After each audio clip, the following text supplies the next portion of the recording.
Arrhenius concept की बात करते हैं। आर्हेनियस थ्योरी के अनुसार एसिड क्या है, बेस क्या है, उसकी बात करते हैं।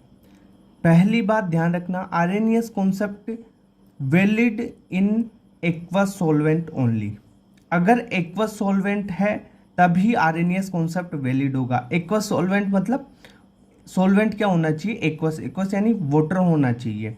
अगर वाटर में कोई H+ देता है सब्सटेंस तो वो होगा एसिड। अगर OH- आयन देता है वाटर डालने पर सब्सटेंस तो वो होगा बेस। ठीक है। आर्हेनियस ने एसिड और बेस किसे किसे बोला?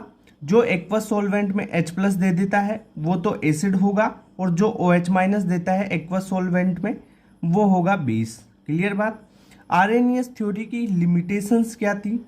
इसकी पहली लिमिटेशंस थी कि ये नॉन एक्वस सॉल्वेंट पे लागू ही नहीं होता। ठीक है। और दूसरी बात, किसी भी सॉल्वेंट की एब्सेंस होना तो ये लागू नहीं होगा। यानी मेन बात है, ये फर्स्ट और सेकंड लिमिटेशन एक ही बात कह रही है कि अगर आपके पास सॉल्वेंट नहीं है, एक्वस सॉल्वेंट, तो आर्हेनियस कॉन्सेप्ट लागू नहीं होगा। ये इसकी लिमिटेशन। तीसरी बात है, fail to explain acidic and basic nature of substance without having H+ and OH- ion. बहुत सारे एसिड और बेस हैं जिनके पास H+ और OH- आयंस नहीं है, तो ये उनकी डेफिनेशन उनको तो बता ही नहीं पाता कि कौन सा एसिड है कौन सा बेस है। क्योंकि देखो आर्हेनियस के अनुसार एसिड और बेस कौन है? जो H+ और OH- दे दे वही तो एसिड बेस है। अगर जिनके पास H+ और OH- नहीं है तो उनके बारे में तो ये बिल्कुल भी नहीं बता पाएगा। तो ये इसकी लिमिटेशन हो गई। क्लियर बात। अब अपन देखते हैं ब्रोंस्टेड-लोरी कॉन्सेप्ट के बारे में। सेकंड है ब्रोंस्टेड-लोरी कॉन्सेप्ट। ब्रोंस्टेड ने भी वही एसिड और बेस के बारे में बताया। ब्रोंस्टेड के अनुसार एसिड क्या है? जो H+ आयन दे देता है किसी भी सॉल्वेंट में, किसी भी सॉल्वेंट में। आर्हेनियस ने क्या बोला? Only aqueous solvent. और यहां पे ब्रोंस्टेड ने क्या बोला? एनी सॉल्वेंट, किसी भी सॉल्वेंट में H+ दे देगा वो एसिड होगा। और जो सब्सटेंस H+ एक्सेप्ट कर लेगा किसी भी सॉल्वेंट में, H+ एक्सेप्ट कर लेगा वो होगा बेस। समझ रहे हो? जैसे HCl है, HCl को किसी सॉल्वेंट में डाल लिया अपन ने, ठीक है, तो वो H+ और Cl- में टूट गया। तो यहां पे इसने क्या कर दिया? H+ आयन दे दिया इसने, तो ये क्या हुआ? एसिड हुआ, ब्रोंस्टेड एसिड। ठीक है। बेस क्या है? जो H+ आयन को एक्सेप्ट कर ले। जैसे अमोनिया है NH3, ठीक है, NH3 है, इसमें H+ आयन प्रोटॉन दे दिया अपन ने इसमें, तो ये इस प्रोटॉन को एक्सेप्ट कर लेगा और NH4+ में कन्वर्ट हो जाएगा। यानी ये NH3 बेस का काम करेगा यहाँ पे। तो ये NH3 ब्रोंस्टेड बेस है। ठीक है। ब्रोंस्टेड ने क्या बताया? एसिड वो है जो प्रोटॉन को डोनेट करते हैं यानी H+ को देते हैं। बेस कौन से हैं? जो प्रोटॉन को एक्सेप्ट करते हैं यानी H+ आयन को एक्सेप्ट करते हैं। ठीक है। ब्रोंस्टेड ने कॉन्जुगेट बेस और कॉन्जुगेट एसिड वाला जो टर्म है वो भी दी। तो क्या हुआ? जो एसिड है, अगर एसिड में से आप H+ को रिमूव कर देते हो तो उससे बनता है कॉन्जुगेट बेस। अगर बेस में आप H+ ऐड कर देते हो तो वो बन जाता है कॉन्जुगेट एसिड। इसके बारे में डिटेल से अपन देखने वाले एग्जांपल से भी। पहले ब्रोंस्टेड-लोरी कॉन्सेप्ट की अपन लिमिटेशंस देखते हैं। इसकी लिमिटेशंस क्या है? ये फेल कब होता है? Substance do not have H+ ion.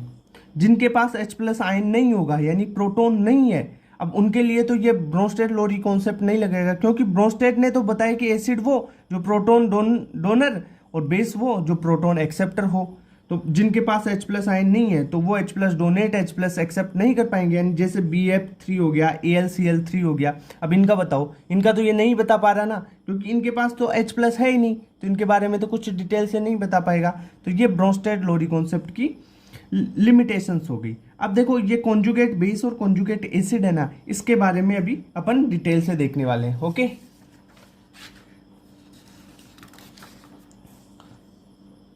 Conjugate acid क्या होगा और कॉन्जुगेट बेस क्या होगा उसके बारे में देखो।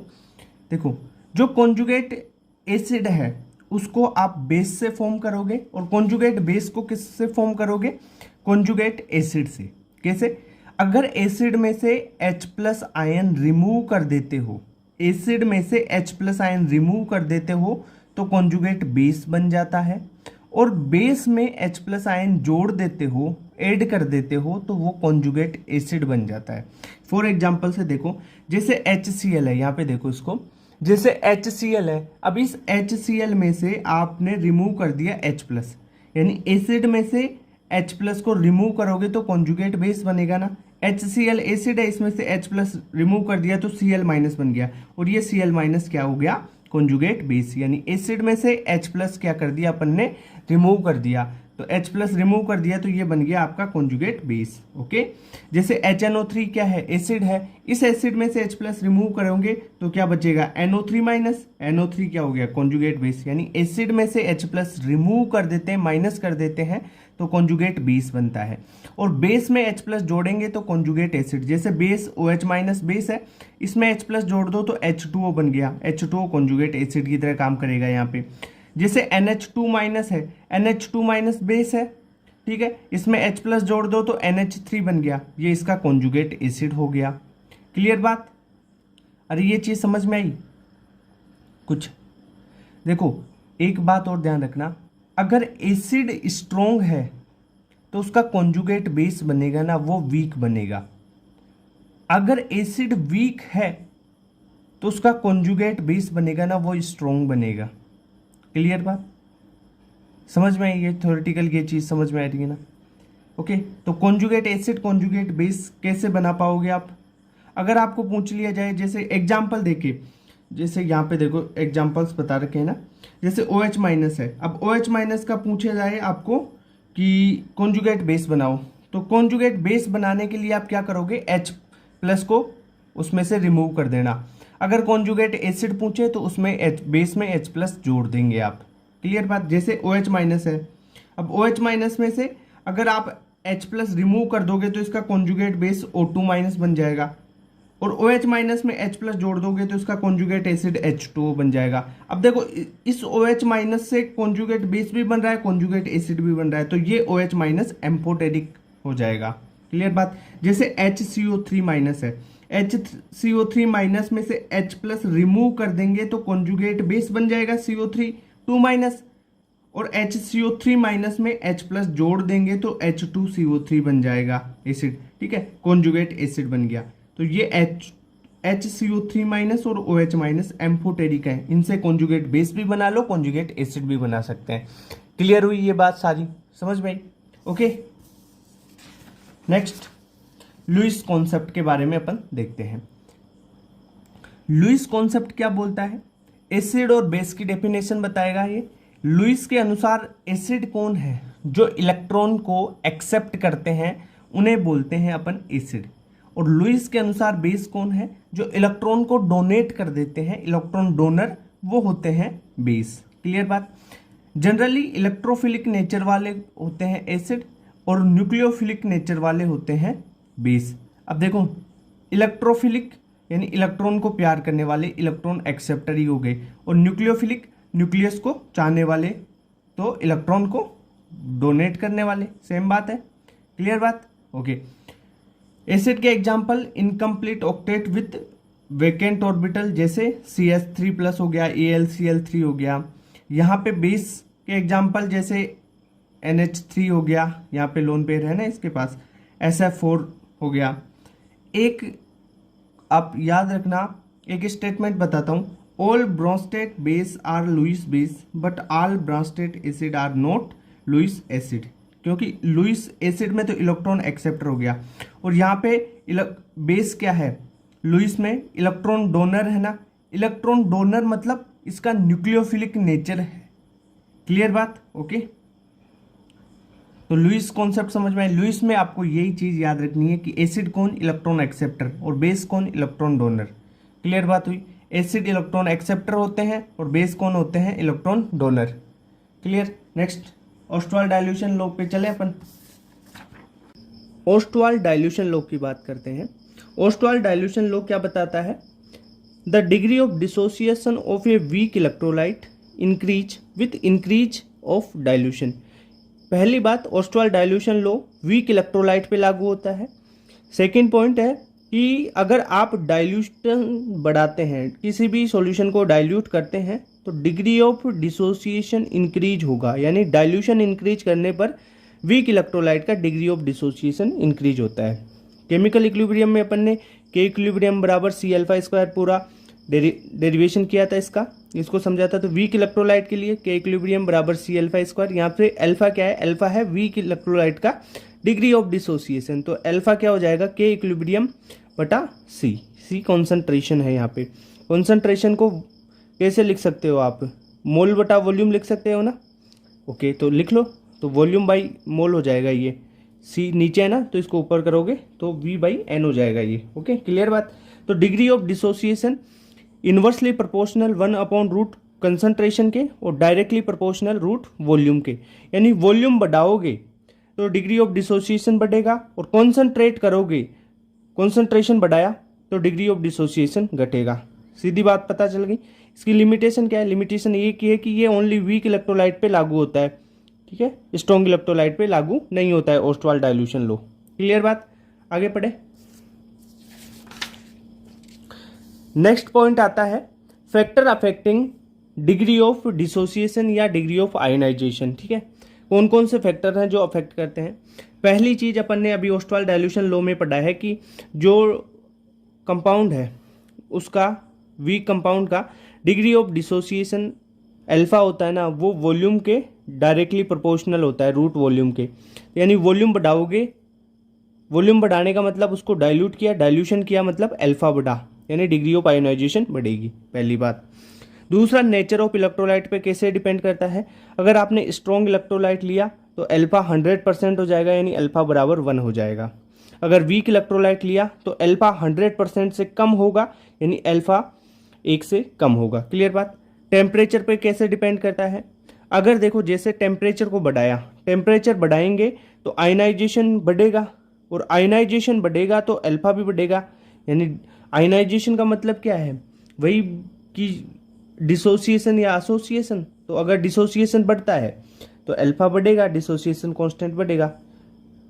क्यों, देखो एक चीज और है, जो डिसोसिएशन है ना वो क्या है, एंडोथर्मिक प्रोसेस, और ये सॉल्यूशन वाले चीज में बिल्कुल डिटेल में ये चीज बताई हुई है।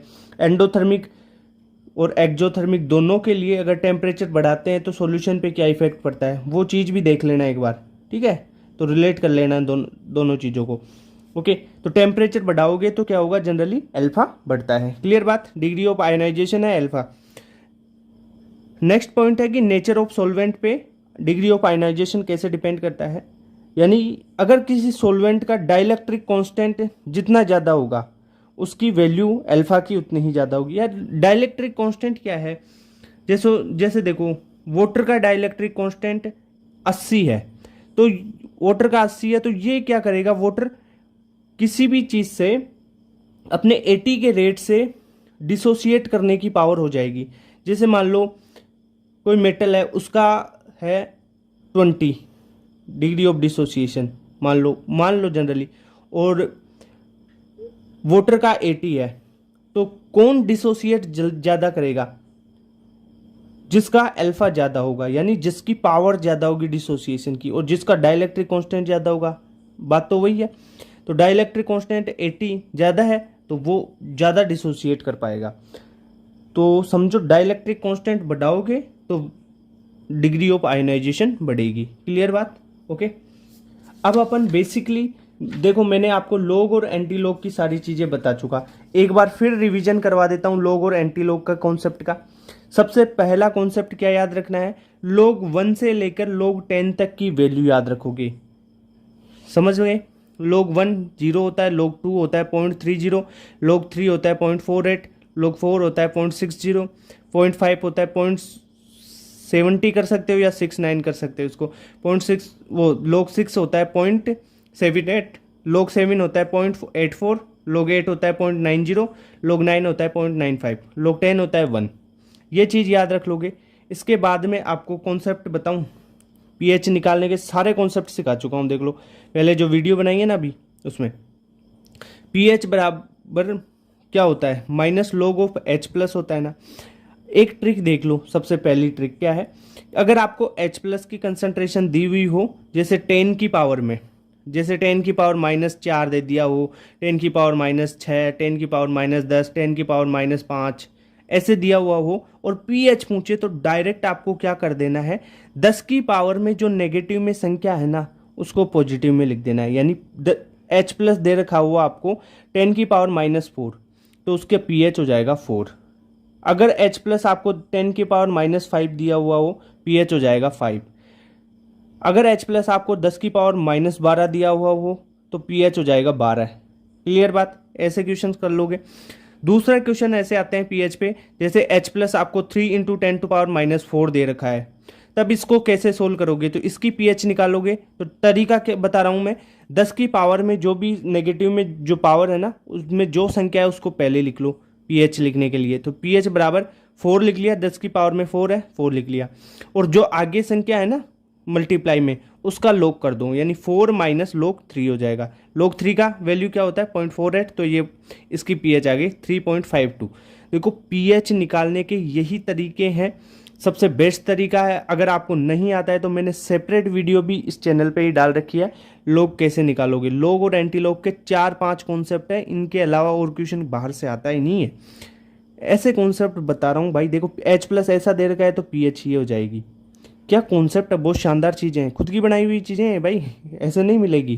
पेड बेच में पढ़ाते हैं हम ऑफलाइन ये चीज़ें। H+ अगर 2 × 10⁻⁻² दे रखा है, तो क्या बोला, जो 10 की पावर माइनस है उसको पहले लिख लो। तो 2 को पहले लिख लिया, ठीक है सर, माइनस लगाया, और जो आगे है ना मल्टीप्लाई में उसको log कर दो, यानी log 2। log 2 की वैल्यू 0.30, तो 2 - 0.30 बराबर 1.7 pH आ गई। जैसे H+ दे रखा हो आपको 4 × 10⁻⁻4 दे रखा है। अब क्या करोगे, जो 10 की पावर में है उसे पहले लिख लो 4, और जो आगे है उसको माइनस कर दो log में के रूप में, -log 4। log 4 की वैल्यू क्या होती है 0.60, तो 4 - 0.60 बराबर 3.4 pH आ गई। H+ से pH इस प्रकार निकालोगे, ठीक है। सारे तरीके 4-5 तरीके हैं, सारे कॉन्सेप्ट मैंने आपको फुल डिटेल में बताए हुए हैं, ये एक बार रिवीजन करवाने के बेसिस पे बताया। ओके क्लियर, चले आगे। ओके, अब आ जाती है अपनी pH डिटर्मिनेशन। वो तरीके सारे लॉजिक्स बता चुका। अब strong base, mono acidic base, ठीक है, स्ट्रॉन्ग एसिड, सबकी pH निकालना सीखने वाले हैं अपन। सबसे पहले pH determination of strong acid. जैसे HX को स्ट्रॉन्ग एसिड है, वो H+ और X- में टूट गया। अब ये H+ है, इसकी कंसंट्रेशन मान लो C है, तो इसकी आपको pH निकालनी है। तो pH क्या होती है, pH बराबर -log ऑफ H+ होता है ना। H+ की कंसंट्रेशन यहाँ पे अपन ने C मान ली, C दे रखी है, मान लो C का मतलब कोई भी दे रखा हो, चाहे वैल्यू कितनी भी दे रखी हो, उसका log करना है, नेगेटिव log, उसका pH आ जाएगा। जैसे कंसंट्रेशन की पावर, आप कंसंट्रेशन आपको H+ C कितनी दे रखी है 3 × 10⁻⁴, एग्जाम्पल बता रहा हूँ, इतनी दे रखी है, तो इसकी pH क्या होगी। pH निकालने के लिए वही इसका -log कर दो, -log ऑफ 3 × 10⁻⁴, यानी डायरेक्ट तरीका क्या बताया था मैंने, 10 की पावर में जो चीज़ लिखी हुई है उसे पहले लिखो 4, माइनस लगाओ, और आगे है जिसका log करो, log 3। तो log 3 की वैल्यू 0.48 होती है, तो 4 - 0.48 यानी 3.52, ये pH निकल के आ गई। क्लियर हुई बात। अब देखो कुछ में क्वेश्चन में क्या होता है कि मोनोबेसिक एसिड होते हैं, कुछ में डाइबेसिक एसिड, कुछ में ट्राइबेसिक एसिड होते हैं, ठीक है, तो उनकी pH निकालनी। अरे भाई मोनोबेसिक एसिड, इससे बेस से कंफ्यूज मत हो जाना कि ये बेस है, इतना तो पढ़ा है ना, इतनी तो नॉलेज है, 11th-12th इतनी तो पढ़ी है। मोनोबेसिक एसिड, तो इसमें क्या होता है, जो H+ की कंसंट्रेशन है H+ 1 होगा, डाइबेसिक में H+ दुगना होता है, ट्राइबेसिक में 3 ट्रिपल होता है। तो क्या करना है, सिंपली यहाँ पे मोनोबेसिक के लिए C ले रहे हो, तो डाइबेसिक के लिए 2C लेना पड़ेगा। डाइबेसिक यानी 2 है, इसमें 2 से मल्टीप्लाई कर दो कंसंट्रेशन को। ट्राइबेसिक के लिए 3 गुना कर दो। क्लियर बात हुई, समझ में आई ना चीज। तो इस प्रकार आप स्ट्रॉन्ग एसिड की pH निकाल सकते हो। अब स्ट्रॉन्ग बेस की pH बताऊं कैसे निकालोगे, ये क्वेश्चन आएंगे ना, तो सिंपल ये जो तरीका बता रखा है ना मैंने, इससे सोल्व कर लो आप। क्लियर बात, ओके। अब pH determination of strong bases की बात करते हैं अपन। यहाँ देखो pH determination of strong base, जैसे BOH कोई बेस है, ठीक है, स्ट्रॉन्ग बेस, ये B प्लस और OH माइनस में टूटा। अब बेस के लिए आप OH माइनस देखोगे ना, तो बेस के लिए क्या निकालोगे, POH निकालोगे, ठीक है, पीएच नहीं निकालोगे। क्या निकालोगे, POH। क्लियर बात। तो इसके लिए POH निकालते हैं अपन। तो POH क्या होती है, माइनस लॉग ऑफ जो भी OH माइनस की कंसंट्रेशन यहाँ पे C मान ली तो C लिख लो, या OH माइनस की कंसंट्रेशन। पीएच क्या हो जाएगी, पीएच हो जाएगी 14 माइनस POH, यानी pH plus POH is equal to 14 होता है ना भाई। पीएच प्लस POH बराबर 14 होते हैं। तो पीएच क्या हो जाएगी, पीएच बराबर 14 माइनस POH। ये बात तो समझ में आ रही है ना। जैसे OH माइनस की आपको कंसंट्रेशन दे दिया जाए 2 × 10⁻³ और आपको क्या पूछा जाए, पीएच पूछा जाए, तो सबसे पहले आप POH निकालो। POH क्या होता है, minus log of concentration.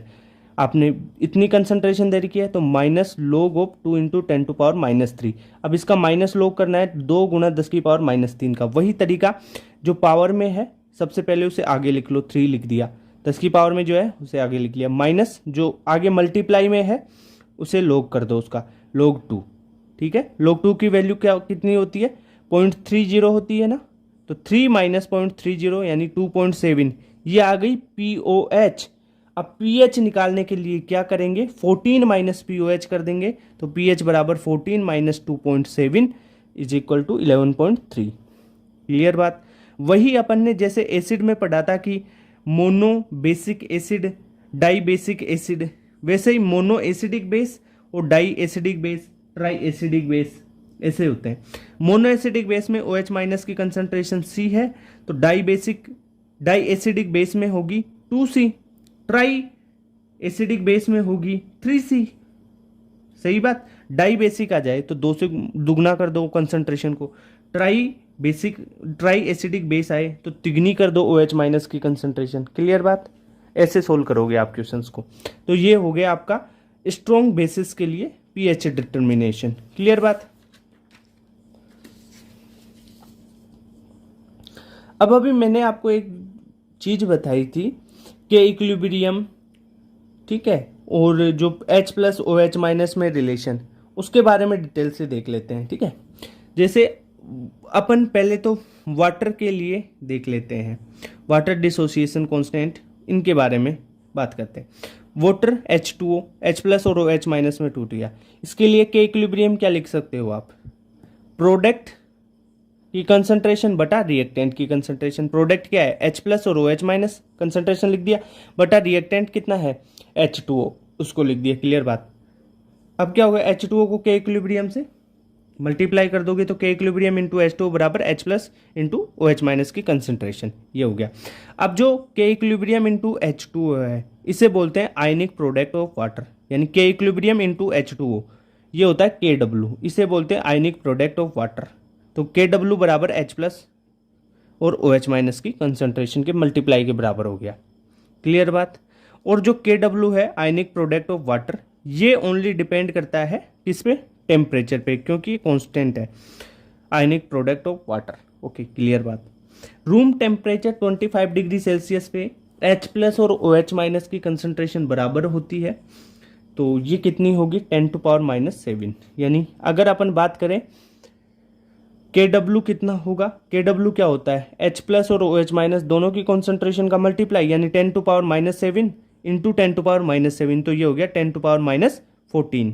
Clear. तो KW इतना है तो इसका log कर दो, log हो जाएगा PKW, तो PKW 14 हो जाएगा भाई। KW का log क्या होता है, PKW। क्लियर बात। तो PKW 10⁻⁴ का log क्या हो जाएगा आपका 14 हो जाएगा। तो अगर एक न्यूट्रल pH निकालना चाहें अपन तो इसका हाफ हो जाता है। क्लियर। तो PKW बराबर pH प्लस POH होता है, pH प्लस POH बराबर 14 होता है, तो PKW बराबर 14 है ना ये। तो यहाँ से ही तो अभी अपन ने जो क्वेश्चन सोल्व किया था उसमें pH निकाली थी POH वाले सिस्टम से, तो वही तो निकाला था, pH बराबर 14 माइनस POH, यही तो किया था। तो वही चीज़ है ये, समझ में आया। क्लियर। अब बात करते हैं इफेक्ट ऑफ डाइल्यूशन की। पीएच पे डाइल्यूशन का कैसे इफेक्ट पड़ेगा और डाइल्यूशन का क्वेश्चन आए तो कैसे सोल्व करना है। देखो किसी भी सॉल्यूशन को अगर डाइल्यूट करते हैं तो उसमें नंबर ऑफ मोल्स होते हैं ना सोल्यूट की, वो तो कांस्टेंट रहते हैं, ठीक है। नंबर ऑफ मोल्स कांस्टेंट रहते हैं, वॉल्यूम चेंज होगा, भाई डाइल्यूशन करोगे तो वॉल्यूम बढ़ेगा ना। तो अपन क्या कर सकते हैं, जो मोल्स कांस्टेंट हैं तो उसी से क्वेश्चन को सोल्व करेंगे। कैसे, मोल बराबर क्या होता है, मोलरिटी इंटू वॉल्यूम, तो molarity m1 into V1, volume v1, ठीक है, m2 इंटू वी2, ये कर देंगे तो आपके पास क्या निकल के आ जाएगा, जो क्वेश्चन में या तो m1 v1 v2 दे रखा होगा, m2 पूछेगा तो m2 यहाँ से निकाल लो, या अगर नॉर्मलिटी पूछे तो n1 v1 बराबर n2 v2 कर दो, ठीक है। मेन चीज क्या याद रखोगे आप, अगर आप डाइल्यूशन करते हैं यानी किसी भी सॉल्यूशन को डाइल्यूट करेंगे तो उसकी पीएच इंक्रीज होगी, ठीक है। पीएच के पे क्या इफेक्ट पड़ेगा, यही तो पड़ेगा भाई, डाइल्यूशन करोगे तो पीएच इंक्रीज होगी। अब कैसे इंक्रीज होगी, कैसे निकालना है आपको, वो आप m1 v1 बराबर m2 v2 या n1 v1 बराबर n2 v2 से निकाल लोगे, ये दोनों फॉर्मूले काम आएंगे। ओके, ये डायरेक्ट आपको थ्योरेटिकल क्वेश्चन पूछा जाए ना डायरेक्ट, तो आप बता सकते हैं कि ऑन डाइल्यूशन पीएच इंक्रीज होगी। ओके, अब देखो तीन कंडीशन बनेगी, H प्लस और OH माइनस की जो कंसंट्रेशन है अगर 10⁻⁻6 से ज़्यादा है, ठीक है, 10⁻⁻6 से ज़्यादा होगी, यानी 10⁻⁻5, 10⁻⁻3 हो, 10⁻⁻2 हो, यानी 10⁻⁻6 से ज़्यादा होनी चाहिए H प्लस और OH माइनस की कंसंट्रेशन। अब सर -3 ज़्यादा कैसे हुआ, अरे भाई नेगेटिव में पावर है, ठीक है, नेगेटिव में कम वाली ज़्यादा होती है, इतनी बात क्लियर है। तो अपने को जो वाटर से H प्लस और OH माइनस की कंसंट्रेशन अपन लेते हैं ना, वो नहीं लेते। क्या अभी मैंने पहले आपको बताया कि जो KW वगैरह ये यहाँ से वाटर की जो H प्लस और OH माइनस होता है 10⁻⁻7 होता है ना, ये अगर 10⁻⁻6 से ज़्यादा है H प्लस और OH माइनस की कंसंट्रेशन तब यूज नहीं करते हैं। तब अगर H प्लस आपको दे रखा है मान लो 10⁻3 तो इसकी pH होगी 3, ठीक है, निकालना तो आता ही है ना ये चीज़ें। अगर H प्लस और OH माइनस की जो कंसंट्रेशन है 10⁻6 से लेके 10⁻8 के बीच में, 10⁻6, 10⁻7 या 10⁻8 है, तब आपको H प्लस और OH माइनस जो वाटर से आते हैं ना, ये वाले 10⁻7, ठीक है, इनको कंसीडर करना होता है। अब कंसीडर करोगे, जैसे आपके पास एग्जांपल H प्लस की कंसंट्रेशन 10⁻7 दे रखी है क्वेश्चन में, तो आपको क्या करना है भाई, 10⁻7 दे रखी है तो जो वाटर से आ रहे हैं ना उनको भी आप कंसीडर करोगे, तो H प्लस फ्रॉम H2O उनको ऐड करोगे, तो टोटल 10⁻7 तो क्वेश्चन में दे रखा है, और जो वाटर से आ रहा है भाई 10⁻6 और -8 की रेंज में होगा ना, तब 10⁻7 यानी वाटर से जो H प्लस OH माइनस आते हैं वो ऐड कर लेते हैं, तो ऐड कर लेंगे तो ये हो जाएगा 10⁻7 प्लस 10⁻7, तो ये हो गया 2 इंटू 10⁻7। अब इसका H प्लस की कंसंट्रेशन ये है तो इसकी pH निकाल लोगे, क्या 10 की पावर में जितना नेगेटिव में पावर है उसको पहले लिखो 7 माइनस log 2, तो log 2 कितना होता है 0.3, तो 7 माइनस 0.3 तो 6.7 इसकी pH हो गई, इतनी बात क्लियर। अब सर 10⁻8 से ज़्यादा जो कम है, 10⁻8 से कम कंसंट्रेशन आए तब क्या करोगे, तब भाई कुछ नहीं करना, तब वाटर से जो H प्लस और OH माइनस आते हैं ना उनको ही कंसिडर करेंगे, यानी उसकी pH हमेशा ही 7 रह जाएगी। अगर H प्लस और OH माइनस की कंसंट्रेशन 10⁻9 से कम हो, 10⁻9 से कम हो, तब pH हमेशा 7 ही रहेगी। क्यों, क्योंकि भाई जो और चीज़ें हैं तो वो तो नेग्लिजिबल हो गई, ठीक है भाई, जो कंसंट्रेशन है H प्लस और OH माइनस की 10⁻9 से भी छोटी है, तो भाई 10⁻7 तो कहाँ से आ रहा है, वाटर से आ रहा है ना, तो इसी को मानेंगे। 10⁻10 यानी ये तो बहुत कम हो गया, ये तो नेगलेक्ट हो गया, यानी हमेशा अगर 10⁻9 से ज़्यादा हो H प्लस और OH माइनस की कंसंट्रेशन तो आप pH 7 लिख देना, ठीक है, इतनी बात क्लियर हो गई। अब मिक्सचर्स की pH पे चलते हैं भाई फटाफट। देखो फॉर्मूले हैं, फॉर्मूले करते जाओ काम होता जाएगा आपका। pH of mixtures, mixture of 2 strong acids की बात करते हैं। H प्लस क्या होगा, m1v1 plus m2v2 by V1 plus V2 कैसे निकालेंगे? जैसे question 1, calculate pH of mixture formed by mixing equal volume. Equal volume है तो सबका वॉल्यूम 1-1 लीटर मान लो, क्वेश्चन करने में सॉल्यूशन रहेगी, ठीक है। Equal volume of pH2 and pH3, ठीक है। 1 लीटर मान लिया अपन ने, इक्वल वॉल्यूम है तो 1-1 लीटर मान लिया दोनों का। pH है एक की 2, दूसरे की 3 है, तो pH 2 वाले के H प्लस आयन कितने हो गए? 10⁻², और pH 3 है तो उसके H प्लस आयन कितने हो गए? 10⁻3, ठीक है, क्लियर। अब देख लो, आपको H मिक्सचर कैसे निकालना है? H plus M1V1 plus M2V2 by V1 plus V2 से। तो M1V1 plus M2V2 by V1 plus V2 का फॉर्मूला लगाओगे तो देखो M1 कितना है? 10⁻² इंटू वॉल्यूम कितना है? 1 लीटर, 10⁻³ इंटू 1 लीटर, ठीक है, बटा 1 प्लस 1, तो ये हो गया 11 इंटू 10⁻³ तो H मिक्सचर कितना है? 5.5 इंटू 10⁻³ अब ये H प्लस का मिक्सचर का H प्लस आ गया। अब इस H प्लस से आप pH निकालो, सिंपल सी बात है। तो pH ऑफ मिक्सचर कितना आ जाएगा? माइनस log ऑफ 5.5 इंटू 10⁻³ तो log निकालने का सिंपल तरीका बता रखा है, जो 10 की पावर में है माइनस में उसे पहले लिखो 3 माइनस log कितने का करना है? 5.5 का, माइनस log 5.5। तो log 5.5 की एवरेज वैल्यू देखो 5 की होती है 0.70 और 6 की ज़्यादा हो जाएगी 84 हो जाएगी 0.84, तो ये 5.5 के रेंज में रह जाएगा, ठीक है। तो ये 5.5 किसकी रेंज में रह जाएगा? लगभग 7.75 या 76, तो 3 माइनस 0.76 हो गया 2.24, क्लियर बात। Mixture of strong acid, 2 strong acids की बात की है अपन ने। अब अगर बात करें अपन मिक्सचर ऑफ 2 स्ट्रॉन्ग बेस की, तो वही फॉर्मूला लगाओ, यहाँ पे OH माइनस निकाल लो, OH माइनस से आप POH निकाल लोगे, और POH से pH कैसे निकालोगे? pH होती है 14 माइनस POH, ठीक है। तो मिक्सचर ऑफ 2 स्ट्रॉन्ग बेस कैसे निकालोगे? OH माइनस निकालो पहले तो, ठीक है, मिक्सचर का M1V1 plus M2V2 by V1 plus V2 से, ठीक है। अब POH निकाल लोगे मिक्सचर की, कैसे? Negative log of OH minus mixture का। जैसे क्वेश्चन देखो, calculate pH of mixture form by mixing equal volume दे रखा है, या वॉल्यूम कुछ और भी दे सकता है, ठीक है। Equal volume of 2 basis POH दे रखा है यहाँ पे, एक की POH 3 है, दूसरे की POH 4 है। तो POH 3 है तो उसका OH माइनस कितना हो गया? 10⁻³ दूसरे की POH 4 है तो उसका OH माइनस कंसंट्रेशन कितना हो गया? 10⁻⁴। फॉर्मूला लगा दिया OH माइनस मिक्सचर का, M1V1 plus M2V2 by V1 plus V2, तो 10⁻³ इंटू 1 प्लस 10⁻⁴ इंटू 1 बटा 1 प्लस 1, तो यह आ जाएगा 5.5 इंटू 10⁻⁴।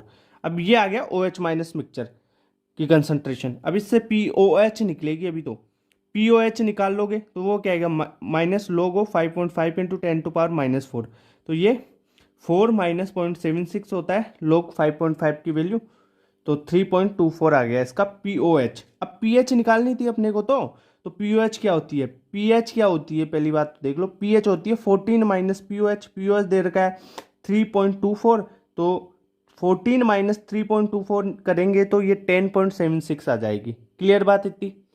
ये हो गया मिक्सचर ऑफ 2 स्ट्रॉन्ग बेस का भी। अब भाई देखो, अब आ जाएगा आपके पास एसिड और बेस दोनों का मिक्सचर, ठीक है। तो mixture of strong acid and strong base दोनों का। अब देखो इसमें क्या काम चलेगा, जिसके ग्राम इक्विवेलेंट ज्यादा होंगे, ठीक है, उसकी बात करेंगे। तो सबसे पहले ग्राम इक्विवेलेंट कैसे निकालते हैं वही बता देता हूं। तो number of gram equivalent of acid कैसे निकालोगे?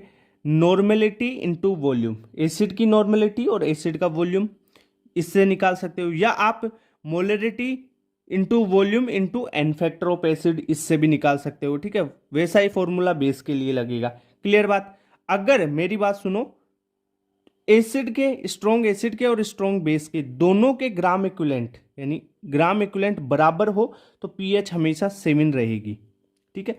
जिसके ग्राम इक्विवेलेंट ज्यादा हो गई ना भाई, पीएच उसी की साइड चली जाएगी। यानी जैसे स्ट्रॉन्ग एसिड के ग्राम इक्विवेलेंट ज्यादा हो गए स्ट्रॉन्ग बेस से, तो क्या होगा भाई, एसिड के ग्राम इक्विवेलेंट ज्यादा, तो मिक्सचर कौन सा हो जाएगा? एसिडिक। और एसिडिक मिक्सचर हो गया तो वहां पर H प्लस दिया हुआ, H प्लस निकलेगा। तो H प्लस कैसे निकालोगे? H प्लस निकालने का काम होगा, जो स्ट्रॉन्ग एसिड के ग्राम इक्विवेलेंट है उसमें से स्ट्रॉन्ग बेस के ग्राम इक्विवेलेंट घटा देना है, मतलब Na minus Na into V A minus N B into V B. Na क्या है?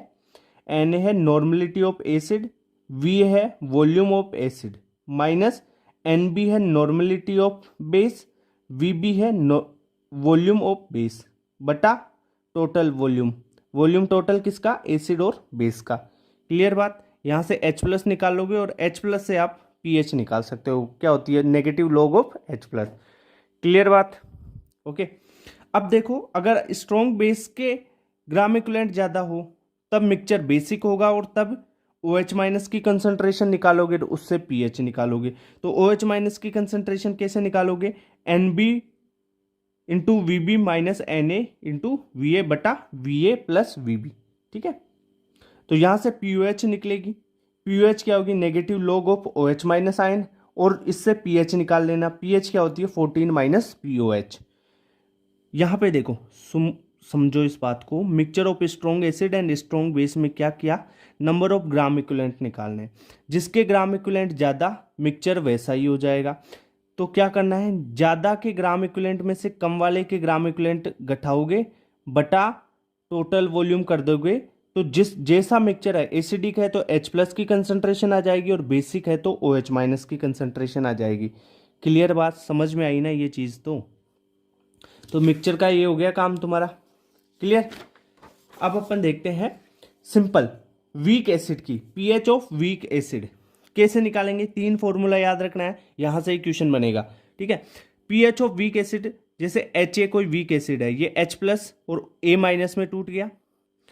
T बराबर 0 पर इस HA की कॉन्सेंट्रेशन है C, H प्लस की 0, A माइनस की 0।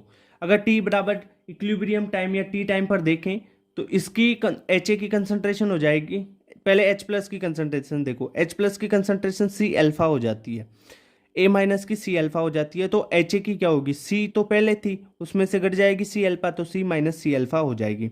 अब यहाँ पर K अगर अपन लिखना चाहें, K लिखना चाहें तो इक्विलिब्रियम में भी बहुत बार बता चुका, केमिकल इक्विलिब्रियम में K कैसे लिखते हैं फुल डिटेल में वहाँ पे बताया हुआ है। तो K बराबर C alpha square by 1 minus alpha. Ostwald dilution law लगा देते हैं तो क्या हो जाएगा भाई? 1 माइनस अल्फा, ये नेगलेक्ट होके 1 के बराबर हो जाएगा। ठीक है, ये 1 माइनस अल्फा को 1 के बराबर कर देंगे तो K बराबर C अल्फा स्क्वायर हो जाएगा। क्लियर बात? अगर यहाँ पर पीएच निकालना हो आपको तो पीएच होता है negative log of H plus. ठीक है सर, तो H प्लस कहाँ से निकालेंगे? H प्लस ये रहा, H प्लस C अल्फा से निकालेंगे। ठीक है, ये देखो, तो H प्लस का फॉर्मूला क्या आ जाएगा? H प्लस बराबर C अल्फा या Ka इंटू सी का रूट। ठीक है, ओके। दूसरा फॉर्मूला, अगर आप पीएच H प्लस से नहीं निकालना चाह रहे, दूसरे pKa और log C से निकालना चाह रहे हो, तो pH बराबर half pKa minus log C। अरे Ka इक्विलिब्रियम कांस्टेंट है यार, इतनी सी चीज़ पता नहीं है क्या? अब एसिडिक स्ट्रेंथ की बात करें तो एसिडिक स्ट्रेंथ यानी H प्लस की कंसंट्रेशन के सीधे प्रोपोर्शनल होगी। H प्लस की कंसंट्रेशन क्या है? C अल्फा स्क्वायर के सीधे प्रोपोर्शनल है, यानी C अल्फा स्क्वायर के बराबर है, और Ka इंटू सी का रूट के प्रोपोर्शनल हो जाएगी एसिडिक स्ट्रेंथ। ये 3 चीज़ें पता चली। अगर वीक एसिड्स को मिक्स कर दिया जाए, बहुत सारे वीक एसिड मिक्स कर दिया जाए और फिर पूछा जाए कि अब बताओ H प्लस मिक्सचर का, तो आपको क्या करना है? Root of KaC1 plus Ka2C2 plus Ka3C3 कर देना है। ठीक है, Ka1C1 यानी पहले वाले का, फिर दूसरे वाले में एसिड्स का, फिर तीसरे वाले एसिड का, सबका Ka इंटू C का प्रोडक्ट को जोड़ना है और उसका रूट करना है। क्लियर बात? पीएच ऑफ वीक एसिड पता चल गया कैसे निकालते हैं। इसी तरीके से आप पीएच ऑफ वीक बेस भी निकाल पाओगे। ठीक है, वीक बेस के लिए वही BOH B plus OH minus. ठीक है, T बराबर 0 पर BOH की कंसंट्रेशन, C है B प्लस की 0, OH माइनस की 0, वही BOH की C minus C alpha C alpha C alpha. KB निकालेंगे इसके लिए, KB C alpha square by 1 minus alpha हो जाएगा। अरे ये KB कैसे निकालते हैं? प्रोडक्ट की कंसंट्रेशन बटा रिएक्टेंट की कंसंट्रेशन। भाई इतनी सी चीज़ पता नहीं क्या? ये देखो, C alpha into C alpha बटा C माइनस C अल्फा, यहाँ से के बी निकलता है, तो इसको सोल्व करके C alpha square by 1 minus alpha आता है। अरे के बी निकालते हो तो प्रोडक्ट क्या है, C alpha into C alpha बटा ये रिएक्टेंट क्या है, सी माइनस सी अल्फा। यहाँ से सी कॉमन ले लो तो सी स्क्वायर अल्फा स्क्वायर, और यहाँ से सी कॉमन लिया तो 1 माइनस अल्फा रहा। इस सी से ये सी स्क्वायर से ये कट गया तो सी अल्फा स्क्वायर बटा 1 माइनस अल्फा बचा। भाई ये इतनी सी सिंपल चीज़ पता नहीं है क्या यार, केमिकल इक्विलिब्रियम में बताई हुई है। अब ओस्टवाल डाइल्यूशन लोग लगा देंगे तो 1 माइनस अल्फा 1 हो जाएगा, तो के बी बराबर सी अल्फा स्क्वायर रह गया। ठीक है, यहाँ से अल्फा निकाल लो तो अल्फा हो जाएगा, इस सी को इसके बटे में भेज दो तो के बी बाई सी का रूट। ठीक है, अल्फा निकल के आ गया।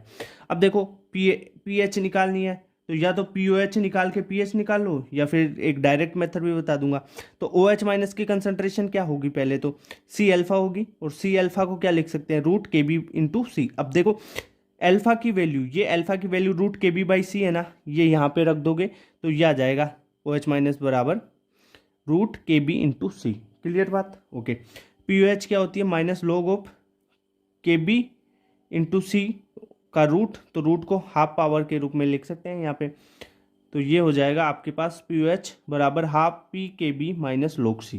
क्लियर, तो इस फॉर्मूले को याद रख लेना। तो पी एच कैसे निकल जाएगी, 14 माइनस पी ओ एच से निकाल लोगे। वही बेसिक स्ट्रेंथ कैसे है, ओ एच माइनस की कंसंट्रेशन या सी अल्फा की कंसंट्रेशन या रूट के बी इंटू सी की, ठीक है, प्रोपोर्शनल। वीक बेसिस को मिक्स कर दिया जाए, वही एसिड में अपन ने सारी चीज़ें की थी ना। देखो एसिड में जो जो चीज़ें एसिड में की थी ना, वो सारी चीज़ें यहीं बेस में हो रही है। ठीक है, तो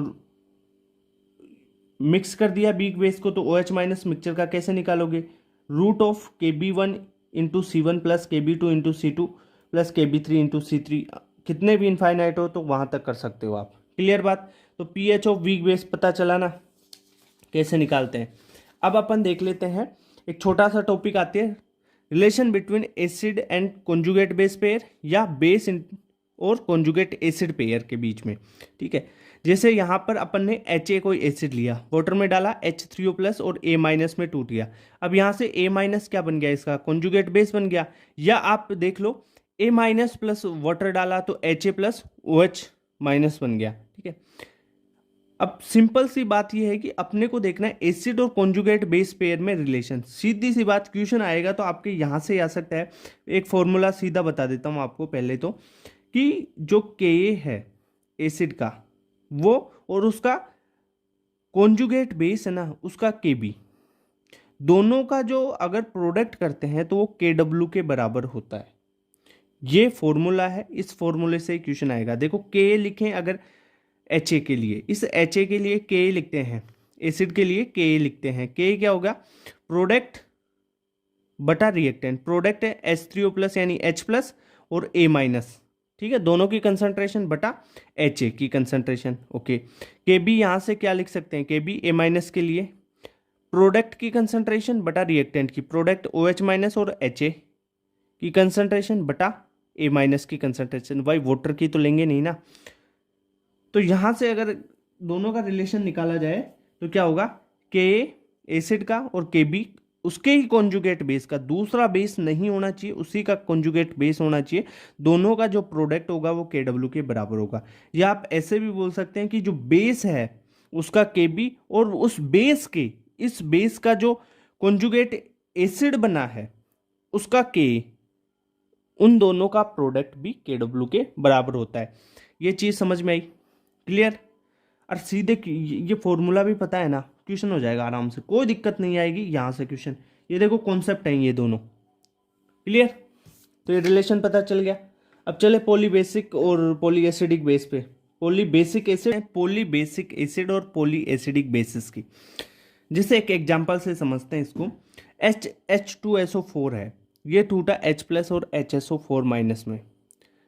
T बराबर 0 पे HSO4 की कंसंट्रेशन X है, H प्लस 0 है, HSO4 0 है। इक्विलिब्रियम पे टूट गया तो ये 0 हो गया, H2SO4, H प्लस हो गया X और SO4 हो गया माइनस X हो गया। ठीक है, इसका डिसोसिएशन कांस्टेंट अपन ले ले Ka1। अब ये HSO4 माइनस है, ये फर्दर डिसोसिएट होगा H प्लस और SO4 2 माइनस में। T बराबर 0 पर देखो HSO4 की कंसंट्रेशन है X, यहाँ से X है, ठीक है। H प्लस की कंसंट्रेशन भी X है और SO4 2 माइनस 0 है।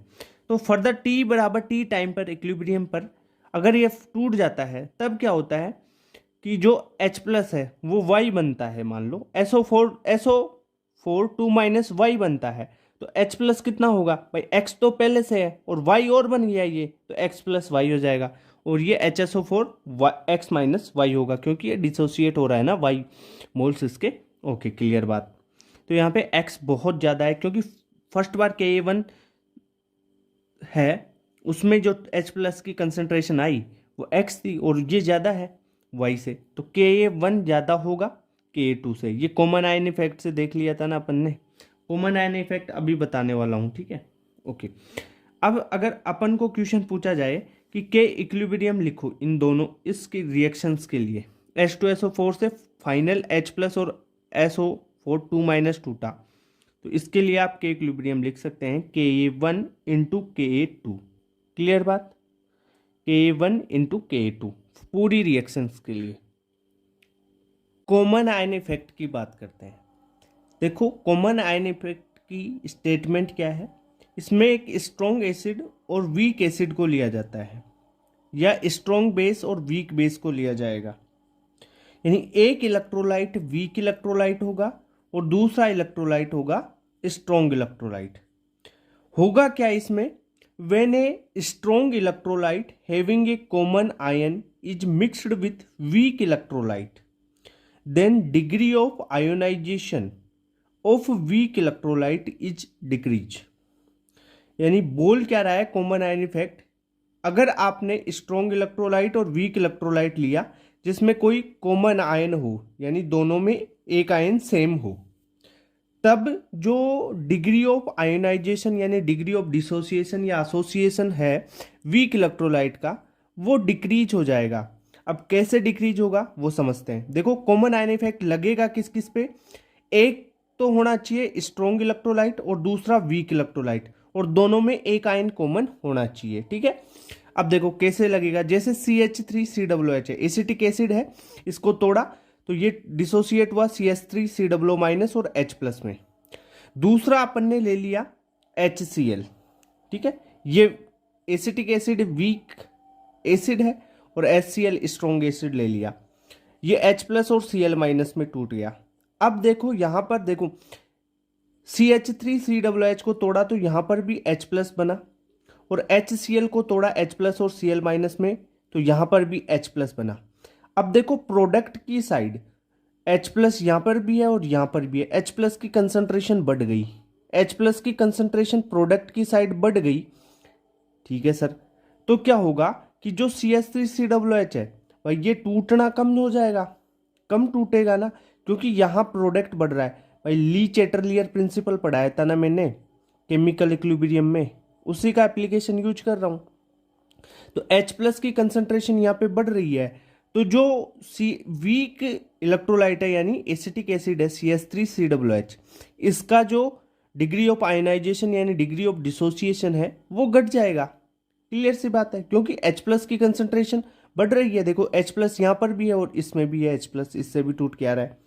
अगर देखो इसका ही अपोजिट क्या होता है, odd ion effect. Odd ion effect में क्या होगा कि जो H प्लस है एक और दूसरा OH माइनस होके वाटर बना के निकल गया, तो भाई यहाँ से रिएक्शन फास्ट होगी, पर यहाँ पर तो प्रोडक्ट में एक H प्लस और दूसरा भी H प्लस है, यानी प्रोडक्ट की कंसंट्रेशन बढ़ रही है, तो भाई ये धीरे धीरे टूटेगा ना।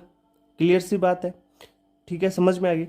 अगर आपको जो degree of dissociation common ion के द्वारा हुई है वो पूछी जाए, न्यू डिग्री ऑफ डिसोसिएशन कितनी होती है उसका एक फॉर्मूला है, और degree of dissociation due to common ion effect इसे बोलेंगे अल्फा डेस इज इक्वल टू Ka/X। अब यहाँ पे सर Ka क्या है, Ka जो आपने वीक एसिड लिया है ना, जो भी वीक एसिड या वीक बेस लिया है उसका डिसोसिएशन कांस्टेंट होगा Ka, और X क्या होगा, जो भी आपने स्ट्रॉन्ग एसिड लिया है, जैसे HCl यहाँ पे स्ट्रॉन्ग एसिड है, इससे जो H प्लस बना है ना उसकी कंसंट्रेशन होगी X। क्लियर। तो ये common ion effect I hope बिल्कुल क्लियर समझ में आ गया होगा आपको। अब इसके बाद में ओड आयन इफेक्ट भी बता देता हूँ इसके साथ में ही। तो अपन चलते हैं ओड आयन इफेक्ट पे। और देखो कॉमन आयन इफेक्ट में एक आयन कॉमन रहेगा, और ओड आयन इफेक्ट में दो अलग अलग आयन होंगे जो रिएक्शन करके हो जाएगा। तो देखो odd ion effect, odd ion effect में क्या होगा, वही when a strong electrolyte having an odd ion is mixed with weak electrolyte, then degree of ionization of weak electrolyte is increase. अब देखो वीक इलेक्ट्रोलाइट का डिग्री ऑफ आयनाइजेशन कैसे increase होगा भाई, अपन ने एक ले लिया स्ट्रॉन्ग इलेक्ट्रोलाइट NaOH, एक ले लिया वीक इलेक्ट्रोलाइट कौन सा CH3COOH। अब देखो दोनों में एक ओड आयन है, कैसे देखो CH3COOH को तोड़ा तो CH3COO- और H+ में टूटा, ठीक है सर, और NaOH को तोड़ा तो Na+ और OH- में टूटा। अब देखो इनमें कोई भी कॉमन आयन नहीं है, कोई भी सेम आयन नहीं है, देखो एक H+ और दूसरा OH-, यानी ये ओड आयन्स है। अब H+ और OH- भाई वाटर बना लेंगे, तो ये प्रोडक्ट में से यहाँ से वाटर बना लिया, तो भाई क्या होगा, ली चैटरलियर प्रिंसिपल के अनुसार H+ और OH- रिएक्शन कर गए प्रोडक्ट में, तो रिएक्शन फास्ट होगी। रिएक्शन फास्ट होने का मतलब क्या है भाई, इसका अल्फा इंक्रीज होगा, डिग्री ऑफ डिसोसिएशन हो रहा है यहाँ पे, एसोसिएशन हो रहा है या डिसोसिएशन जो भी हो रहा है, डिग्री ऑफ आयनाइजेशन कॉमन बोल सकते हैं, वो इंक्रीज हो जाएगा इसका। ये बात समझ में आई। तो ओड आयन इफेक्ट समझ में आया क्या आपको। ओड आयन इफेक्ट में और जो कॉमन आयन इफेक्ट में एक तो होगा स्ट्रॉन्ग इलेक्ट्रोलाइट और दूसरा होगा वीक इलेक्ट्रोलाइट। अब जो फर्क पड़ेगा ना इनमें, कॉमन आयन इफेक्ट और ओड आयन इफेक्ट दोनों में फर्क पड़ता है ओनली किस पे, वीक इलेक्ट्रोलाइट पे। इसमें भी वीक इलेक्ट्रोलाइट पे फर्क पड़ेगा और इसमें भी वीक इलेक्ट्रोलाइट पे फर्क पड़ेगा। जो ओड आयन इफेक्ट है उसमें वीक इलेक्ट्रोलाइट का अल्फा इंक्रीज हो जाता है, और कॉमन आयन इफेक्ट में वीक इलेक्ट्रोलाइट का अल्फा डिक्रीज हो जाता है। इतनी सी बात है बस, समझ में आ गई चीज, क्लियर, ओके। बफर सॉल्यूशन की बात करते हैं। बफर क्या होता है, कितने टाइप का होता है, सब कुछ डिटेल में देखने वाले हैं। बफर क्या है, ए solution which resist the change in pH, ऐसा सॉल्यूशन जो पीएच में चेंज नहीं होने देगा, अपनी पीएच में चेंज को रजिस्ट करेगा, पीएच में चेंज का विरोध करेगा, ऐसा सॉल्यूशन बफर सॉल्यूशन कहलाता है। PH of buffer solution does not depend on the volume of solution, यानी वॉल्यूम ऑफ सॉल्यूशन पे जो बफर की पीएच है वो डिपेंड नहीं करती है। अब अपन यहाँ पे जो एनसीईआरटी है उसमें क्या क्या पढ़ने वाले हैं बफर के बारे में, बफर के टाइप्स पढ़ेंगे पहले, फिर उनके जो पीएच निकालने का फॉर्मूला है वो पढ़ेंगे। तो जो बफर है एक तो होता है सिंपल बफर सॉल्यूशन और एक होता है मिक्स्ड बफर सॉल्यूशन। अब जो सिंपल बफर सॉल्यूशन है ना, ये वीक एसिड और वीक बेस का एक्वस सॉल्यूशन जो अपन साल्ट हाइड्रोलाइसिस में पढ़ेंगे ना सिंपल, वैसा ही है, ठीक है, तो इसके बारे में पढ़ेंगे। दूसरे होते हैं मिक्स्ड बफर सॉल्यूशन, एक होता है एसिडिक और दूसरा होता है बेसिक बफर सॉल्यूशन, इनके बारे में भी डिटेल से अभी देखने वाले हैं। ओके क्लियर, तो ये चीज आपको समझ में आई क्या, बफर कितने टाइप के होते हैं। अब सबसे पहले अपन एसिडिक बफर से चालू कर लें, है ठीक है। एसिडिक बफर, देखो एसिडिक बफर किन से मिलके बना होता है, या तो आप वीक एसिड और स्ट्रॉन्ग बेस का सॉल्यूशन लो। अब यहाँ पे आपने वीक एसिड और स्ट्रॉन्ग बेस का सॉल्यूशन लिया है ना, उसमें वीक एसिड के मोल ज़्यादा होने चाहिए, तब ही एसिडिक बफर बनेगा। दूसरी बात, आपके पास वीक एसिड है और उसका अगर कॉन्जुगेट बेस ले लिया तो भी आपके पास एसिडिक बफर बन जाएगा। अगर वीक एसिड में उसका साल्ट मिलाया किसके साथ में, स्ट्रॉन्ग बेस के साथ में, तो भी एसिडिक बफर बनता है। ये तीन कंडीशन है तब एसिडिक बफर बन जाएगा। तो क्वेश्चन अगर पूछा जाए कि एसिडिक बफर किस में बनेगा, ये इन तीन कंडीशंस में एसिडिक बफर बन सकता है। एग्जांपल जैसे CH3COOH, ये हो गया वीक एसिड, और CH3COONA, ठीक है, ये इसका बेस बन गया ना Na+, ठीक है। तो आप देखो दूसरा बोरिक एसिड और CH3COONA, H3PO4 और NaH2PO4, H2CO3 और NaHCO3, ये सारे एसिडिक बफर के एग्जाम्पल हैं। ओके, अब एसिडिक बफर में एक क्वेश्चन आता है इसकी पीएच निकालने का। तो अगर आपके पास देखो वीक एसिड और स्ट्रॉन्ग बेस का सॉल्यूशन हो या वीक एसिड और कॉन्जुगेट बेस हो उसी का, तो आप क्या करोगे पीएच निकालने के लिए, पीएच बराबर पीके प्लस लोग, या तो कॉन्जुगेट बेस होगा या स्ट्रॉन्ग बेस होगा तो या सॉल्ट होगा। तो आपके पास कॉन्जुगेट बेस है तो कॉन्जुगेट बेस की कंसंट्रेशन, या आपके पास सोल्ट लिया हुआ है यहाँ पे तो सोल्ट की कंसंट्रेशन बटा एसिड की कंसंट्रेशन करनी है। ये ऐसे नहीं है कि कॉन्जुगेट बेस बटा सोल्ट, ये नहीं है, ऐसे नहीं है, या तो कॉन्जुगेट बेस ले लो या सोल्ट ले लो, दोनों में से एक की कंसंट्रेशन। भाई जिसका एसिडिक बफर है सोल्ट विथ स्ट्रॉन्ग बेस का है या कॉन्जुगेट बेस का है या स्ट्रॉन्ग बेस का है, तो जिसका भी आपने एसिडिक बफर बनाया है उसकी कंसंट्रेशन बटा एसिड की कंसंट्रेशन। ठीक है, क्लियर बात। ये चीज इसे हेंडरसन इक्वेशन बोलते हैं। और ये बेसिक बफर और एसिडिक बफर दोनों में पीएच का क्वेश्चन आता है तो ऐसे सोल्व करोगे। अब एक क्वेश्चन और आता है कि आप स्ट्रॉन्ग एसिड के मोल ऐड कर दो या स्ट्रॉन्ग बेस के मोल ऐड कर दो, तब इस फॉर्मूले में क्या चेंज होगा। मान लो अपन वीक एसिड और कॉन्जुगेट बेस वाला सॉल्यूशन लिया तो इसकी पीएच कैसे लिखोगे, पीएच बराबर पीके प्लस लोग कॉन्जुगेट बेस की कंसंट्रेशन बटा एसिड की कंसंट्रेशन। अगर आपने स्ट्रॉन्ग एसिड के मान लो एक्स मोल मिलाए, अब स्ट्रॉन्ग किसके मिलाए, एसिड के एक्स मोल, तो गठेंगे किस में से, बेस में से, तो एक्स मोल गठेंगे और स्ट्रॉन्ग एसिड में जुड़ जाएंगे। तो ये पीएच का फॉर्मूला, अगर एक्स मोल स्ट्रॉन्ग एसिड के आप मिलाते हो तो क्या बनता है, पीएच बराबर पीके प्लस लोग कॉन्जुगेट बेस में से तो घट जाएंगे एक्स क्योंकि स्ट्रॉन्ग एसिड है ये, एक्स मोल तो एक्स और बटा एसिड प्लस एक्स का कॉन्सेंट्रेशन। क्लियर बात। अगर आप वाई मोल मिलाते हो या एक्स मोल मिलाते हो, वाई मोल मान लेते हैं, वाई मोल मिलाते हो स्ट्रॉन्ग बेस के, तो बेस में तो जुड़ेंगे और एसिड में से घटेंगे। तो देखो पीएच बराबर पी के plus log conjugate base, base में जुड़ गए प्लस वाई मोल और एसिड में से घट जाएंगे। देखो क्लियर बात, दोनों समझ में आई चीजें। ऐसा ही आपको इस तरीके से बेसिक बफर समझाने वाला हूं, बिल्कुल क्लियर।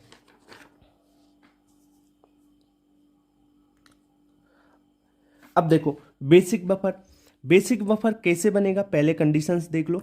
वीक बेस और स्ट्रॉन्ग एसिड का सॉल्यूशन हो जिसमें वीक बेस के मोल्स ज्यादा होने चाहिए स्ट्रॉन्ग एसिड से, तब बेसिक बफर बन जाएगा। या वीक बेस के साथ उसका कॉन्जुगेट एसिड दिया हुआ हो तब भी बेसिक बफर बन जाता है। या वीक बेस के साथ में उसका सोल्ट हो स्ट्रॉन्ग एसिड के साथ में, ठीक है, तो भी बेसिक बफर बनेगा। जैसे NH3OH NH4Cl NH4OH NH4NO3 या NH4OH NH4 whole twice CO3, ये सारे बेसिक बफर के एग्जाम्पल्स हैं। बेसिक बफर में आपको पीओएच निकालनी है फिर पीएच निकलेगी। बेस में तो अपन यही करते हैं, पहले पीओएच निकाल लेते हैं फिर पीएच निकल आती है। तो पीओएच बराबर pKb plus log conjugate acid या सोल्ट, भाई सोल्ट अगर ले रहे हो तो सोल्ट का कंसंट्रेशन, या कॉन्जुगेट एसिड ले रहे हो तो कॉन्जुगेट एसिड का कंसंट्रेशन बटा बेस का कंसंट्रेशन। ठीक है, और पीएच निकालनी है तो 14 माइनस पीओएच कर दोगे तो पीएच निकल जाएगी। ये बात भी क्लियर हो गई। अब देखो मेरी बात सुनो, जैसे अपन ने एसिड में किया था ना, एक्स मोल स्ट्रॉन्ग एसिड के जोड़ दिए थे तब फॉर्मूले में क्या चेंज होगा, या बेस के जोड़ दिए थे वाई मोल तब फॉर्मूले में क्या चेंज होगा, तो वही देख लेते हैं। देखो एक्स मोल स्ट्रॉन्ग एसिड के जोड़ते हैं तो स्ट्रॉन्ग एसिड जोड़ना है तो एसिड में तो ये क्या होगा, जुड़ेगा और बेस में से घटेगा।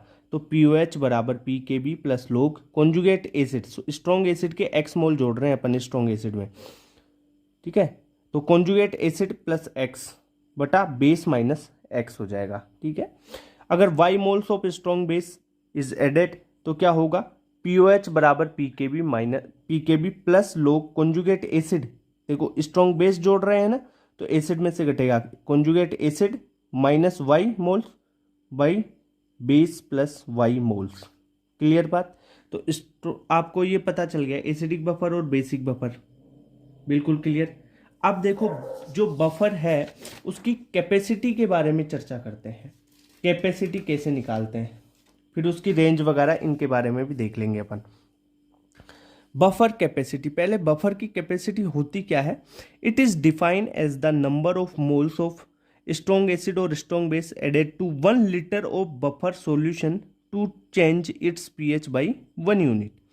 यानी जो बफर कैपेसिटी है ना, ये बफर की इफेक्टिवनेस को मेजर करती है। और कैसे निकालेंगे, फॉर्मूला क्या है, बफर कैपेसिटी बराबर number of moles of acid या बेस एडेड पर लीटर बटा change in pH of buffer solution.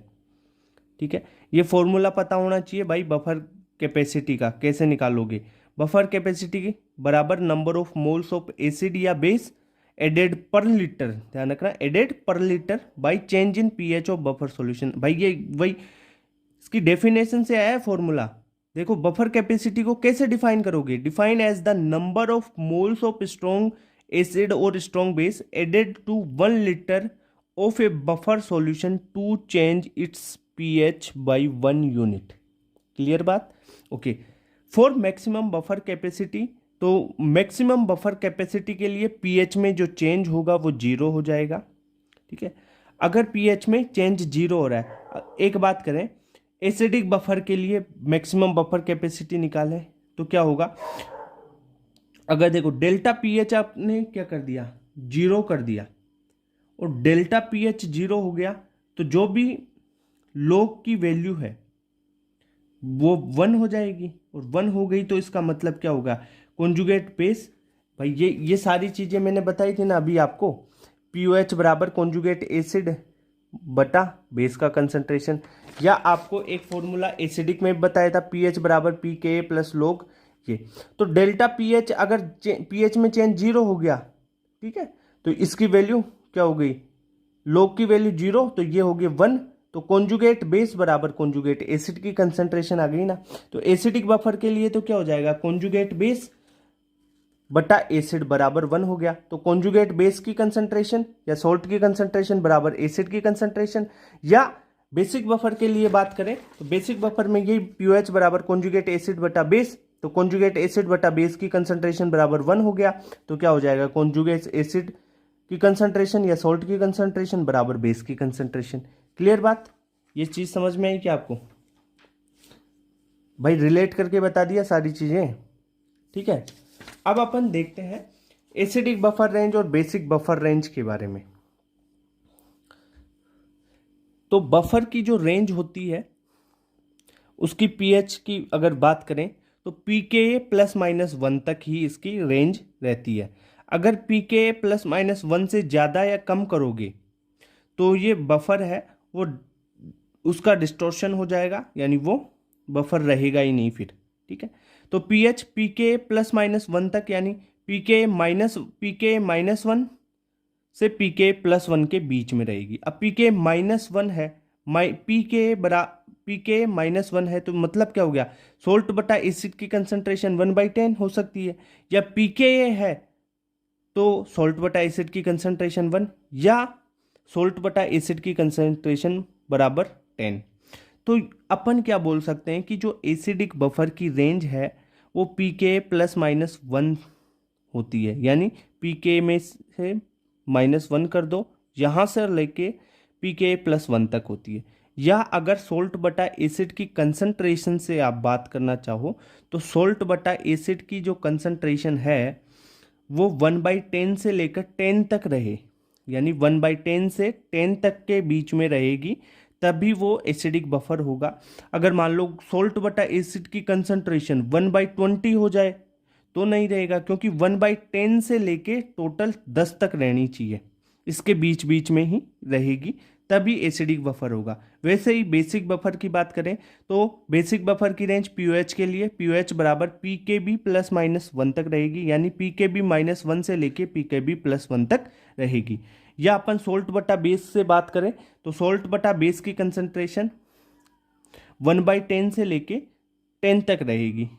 ठीक है, अगर देखो पीकेबी -1 है तो सोल्ट बटा एसिड की कंसंट्रेशन 1/10, या पीकेबी है तो सोल्ट बटा एसिड की कंसंट्रेशन 1 हो गई, और सोल्ट बटा बेस की कंसंट्रेशन अगर 10 है मतलब पीकेबी प्लस 1। अब देखो पूरी डेरिवेशन तो नहीं करा सकता, देखो हेंडरसन इक्वेशन बताई है ये वाली एसिड और बेस दोनों के लिए, तो यहाँ से भी आप निकाल सकते हो सारी चीज। क्लियर, अब देख डेरिवेशन तो नहीं करा सकता ना, फास्ट फास्ट सारी चीजें बतानी होती है। डिस्ट्रक्शन कैसे करेंगे, मतलब जो बफर है उसका डिस्ट्रक्शन कैसे करेंगे। अगर आप पीएच में और पीओएच में एक से ज़्यादा चेंज कर दोगे, पीकेबी में और पीकेए में, तो भाई वो डिस्ट्रक्शन हो जाएगा।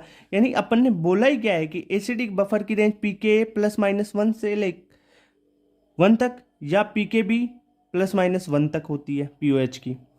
देखो, तो अगर आपको एसिडिक बफर का डिस्ट्रक्शन करना है, यानी उसे बफर नहीं रहना है, तोड़ना है उसको, तो क्या करोगे, उसका जो पीकेबी में या पीकेए में, जो एसिड के लिए पीके में जो चेंज है 1 तक है, +-1 तक, तो इसका चेंज 1 से ज़्यादा कर दो आप पीकेए में, तो टूट जाएगा, एसिडिक बफर होगा ही नहीं, डिस्टॉर्शन हो जाएगा। वैसे ही बेसिक में कर लो, पीकेबी में +1 या -1 से ज़्यादा चेंज कर दो, एक से ज़्यादा का चेंज कर दो, तब भी वो बफर नहीं रहेगा। यानी डिस्ट्रोशन ऑफ बफर कैसे करोगे, पीएच और pOH changes more than 1 from pKa और पीकेबी। क्लियर बात। तो ये बफर का आपको रेंज, डिस्ट्रोशन, सारी चीज़ें क्लियर हो गई होगी, आई होप।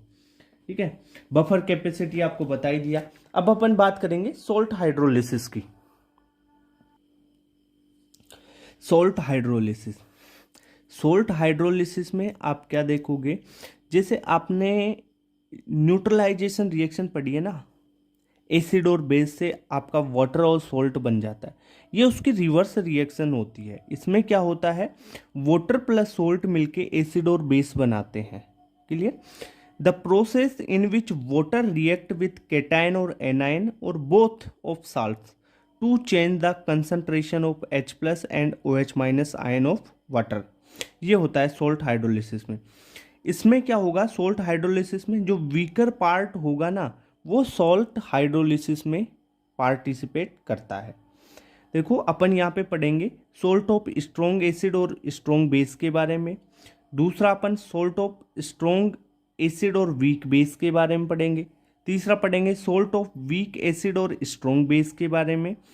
और फोर्थ अपन पढ़ेंगे सोल्ट ऑफ वीक एसिड और वीक बेस का हाइड्रोलिसिस। क्लियर बात। ये 4 हाइड्रोलिसिस पढ़ने वाले हैं। पहला देखो, सिंपल सिंपल बता देता हूँ एक बार, फिर डिटेल में इनके बारे में अपन देखने वाले हैं। स्ट्रॉन्ग एसिड और स्ट्रॉन्ग बेस का हाइड्रोलिसिस करवाएंगे तो भाई इसमें तो pH 7 आ जाएगी ना, क्योंकि स्ट्रॉन्ग एसिड है, दूसरा भी स्ट्रॉन्ग बेस है। ठीक है, डिटेल में पढ़ेंगे अपन। स्ट्रॉन्ग एसिड और वीक बेस है तो ये होगा केटायनिक हाइड्रोलिसिस, केटायनिक हाइड्रोलिसिस। और यहाँ पे क्या है, स्ट्रॉन्ग एसिड है तो pH 7 से कम होगी। ये बात तो सिंपल है, समझ में आती है ना आपको, क्योंकि स्ट्रॉन्ग एसिड है और वीक बेस है, तो स्ट्रॉन्ग है ना एसिड है, तो pH 7 से कम होगी, और ये होगा केटायनिक पार्ट वाला हाइड्रोलिसिस। यानी जो वीक पार्ट है उसका हाइड्रोलिसिस होता है, तो वीक बेस है तो केटायनिक हाइड्रोलिसिस होगा। क्लियर बात।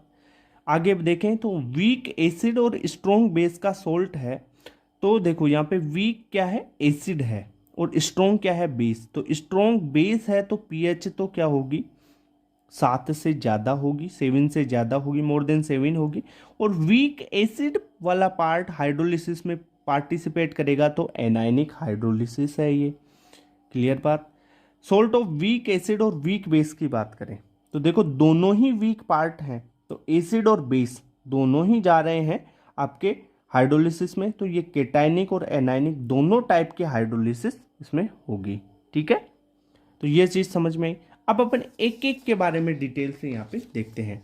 सबसे पहले स्ट्रॉन्ग एसिड और वीक बेस की जो साल्ट है उनकी हाइड्रोलिसिस करवाते हैं। इसमें हाइड्रोलिसिस कराओगे तो आपको सबसे पहले मेरी बात सुनो, 3-4 फॉर्मूले बताऊंगा, उन्हीं से क्वेश्चन आता है, वहीं से क्वेश्चन आता है। बस इस चैप्टर में जितना मैंने बताया ना, उतना अगर रिवीजन कर लिया ना भाई, तो कंफर्म है कि भाई आपके जो क्वेश्चन आएंगे ना, वो एक भी क्वेश्चन ऐसा नहीं होगा कि आपने छोड़ दिया हो, सारे क्वेश्चन अटेम्प्ट हो जाएंगे। और अभी लास्ट में इंपॉर्टेंट टॉपिक्स बता दूंगा कि कौन कौन से टॉपिक इंपॉर्टेंट है, कहाँ से ज़्यादा क्वेश्चन आते हैं। ठीक है, हाइड्रोलिसिस ऑफ स्ट्रॉन्ग एसिड और वीक बेस के जो सोल्ट है उनके हाइड्रोलिसिस को बोलेंगे कैटायनिक हाइड्रोलिसिस। और स्ट्रॉन्ग एसिड है तो pH 7 से कम होगी, सीधी सी बात है। जैसे B+ और H2O है, यानी आपने स्ट्रॉन्ग एसिड और वीक बेस ले लिया, उसके हाइड्रोलिसिस करवाओ तो B+ में डाला आपने H2O वीक बेस में, तो BOH और H प्लस बना। मान लो शुरू में B प्लस की कंसंट्रेशन T बराबर 0 टाइम पर C कंसंट्रेशन है, BOH की कंसंट्रेशन 0 है और H प्लस की कंसंट्रेशन भी 0 है। अगर अपन देखें इक्विलिब्रियम टाइम पर, T बराबर इक्विलिब्रियम टाइम पर जो B प्लस है उसकी कंसंट्रेशन क्या हो जाएगी, C minus C H. C minus C H क्यों कंसंट्रेशन हुई, क्योंकि जो H प्लस और BOH है उसकी कंसंट्रेशन CH है। तो भाई यहाँ पर B प्लस की जो शुरुआती इनिशियल कंसंट्रेशन C थी उसमें से CH माइनस होगी ना इक्विलिब्रियम टाइम पे B प्लस के लिए, तो C माइनस CH हो गया। अब देखो आपको KH लिखना है, यानी हाइड्रोलाइसिस कांस्टेंट लिखना है। जो KH है हाइड्रोलाइसिस कांस्टेंट कैसे लिखते हैं भाई, देखो इक्विलिब्रियम में बता चुका मैं, केमिकल इक्विलिब्रियम में, कि कोई भी इक्विलिब्रियम कांस्टेंट लिखोगे तो ऊपर प्रोडक्ट बटा नीचे रिएक्टेंट की कंसंट्रेशन लिखनी है। अब प्रोडक्ट क्या है, BOH और H प्लस की कंसंट्रेशन बटा रिएक्टेंट क्या है, B प्लस है ना, वाटर की तो लिखते नहीं है। ओके, तो BOH की कंसंट्रेशन CH, H प्लस की CH, और जो B प्लस है उसकी C माइनस CH कंसंट्रेशन लिख लिया। अब देखो यहाँ से C कॉमन लेके काट दूँ, यहाँ से C कैंसिल हो गया ना, तो CH स्क्वायर बटा 1 माइनस H हो गया KH, hydrolysis constant. Clear. H क्या है, अरे H वैसे जैसे आप अल्फा पढ़ते थे ना वैसे ये यहाँ पे डिग्री ऑफ हाइड्रोलाइसिस है, H है डिग्री ऑफ हाइड्रोलाइसिस। वहाँ पे C अल्फा पढ़ते नहीं थे क्या, वो अल्फा को ही H से रिप्लेस कर दिया, सिंपल सी बात है। अगर ओस्टवाल डाइल्यूशन लॉ लगा दें तो 1 माइनस H बराबर 1 हो गया, तो ये क्या हो गया, KH बराबर CH स्क्वायर निकल के आ जाता है। यहाँ से आपको क्वेश्चन पूछा जाएगा हाइड्रोलाइसिस कांस्टेंट लिखो, तो KH बराबर CH स्क्वायर लिखोगे। क्लियर बात, पहला फॉर्मूला आ गया। दूसरा फॉर्मूला H प्लस की कंसंट्रेशन, H प्लस की कंसंट्रेशन क्या है बताओ, H प्लस की कंसंट्रेशन CH है ना, तो CH, या आप क्या कर सकते हो, KH बराबर CH स्क्वायर है, यहाँ से CH निकाल के लाओ तो ये रूट KH इंटू C आ जाएगा, यहाँ से निकालोगे तो। क्लियर बात। दूसरा H की वैल्यू, डिग्री ऑफ हाइड्रोलाइसिस की वैल्यू पूछी जाए तो आप यहाँ से भी निकाल सकते हो, तो यहाँ से निकालोगे तो क्या आ जाएगा, रूट KH बाई C आ जाएगा।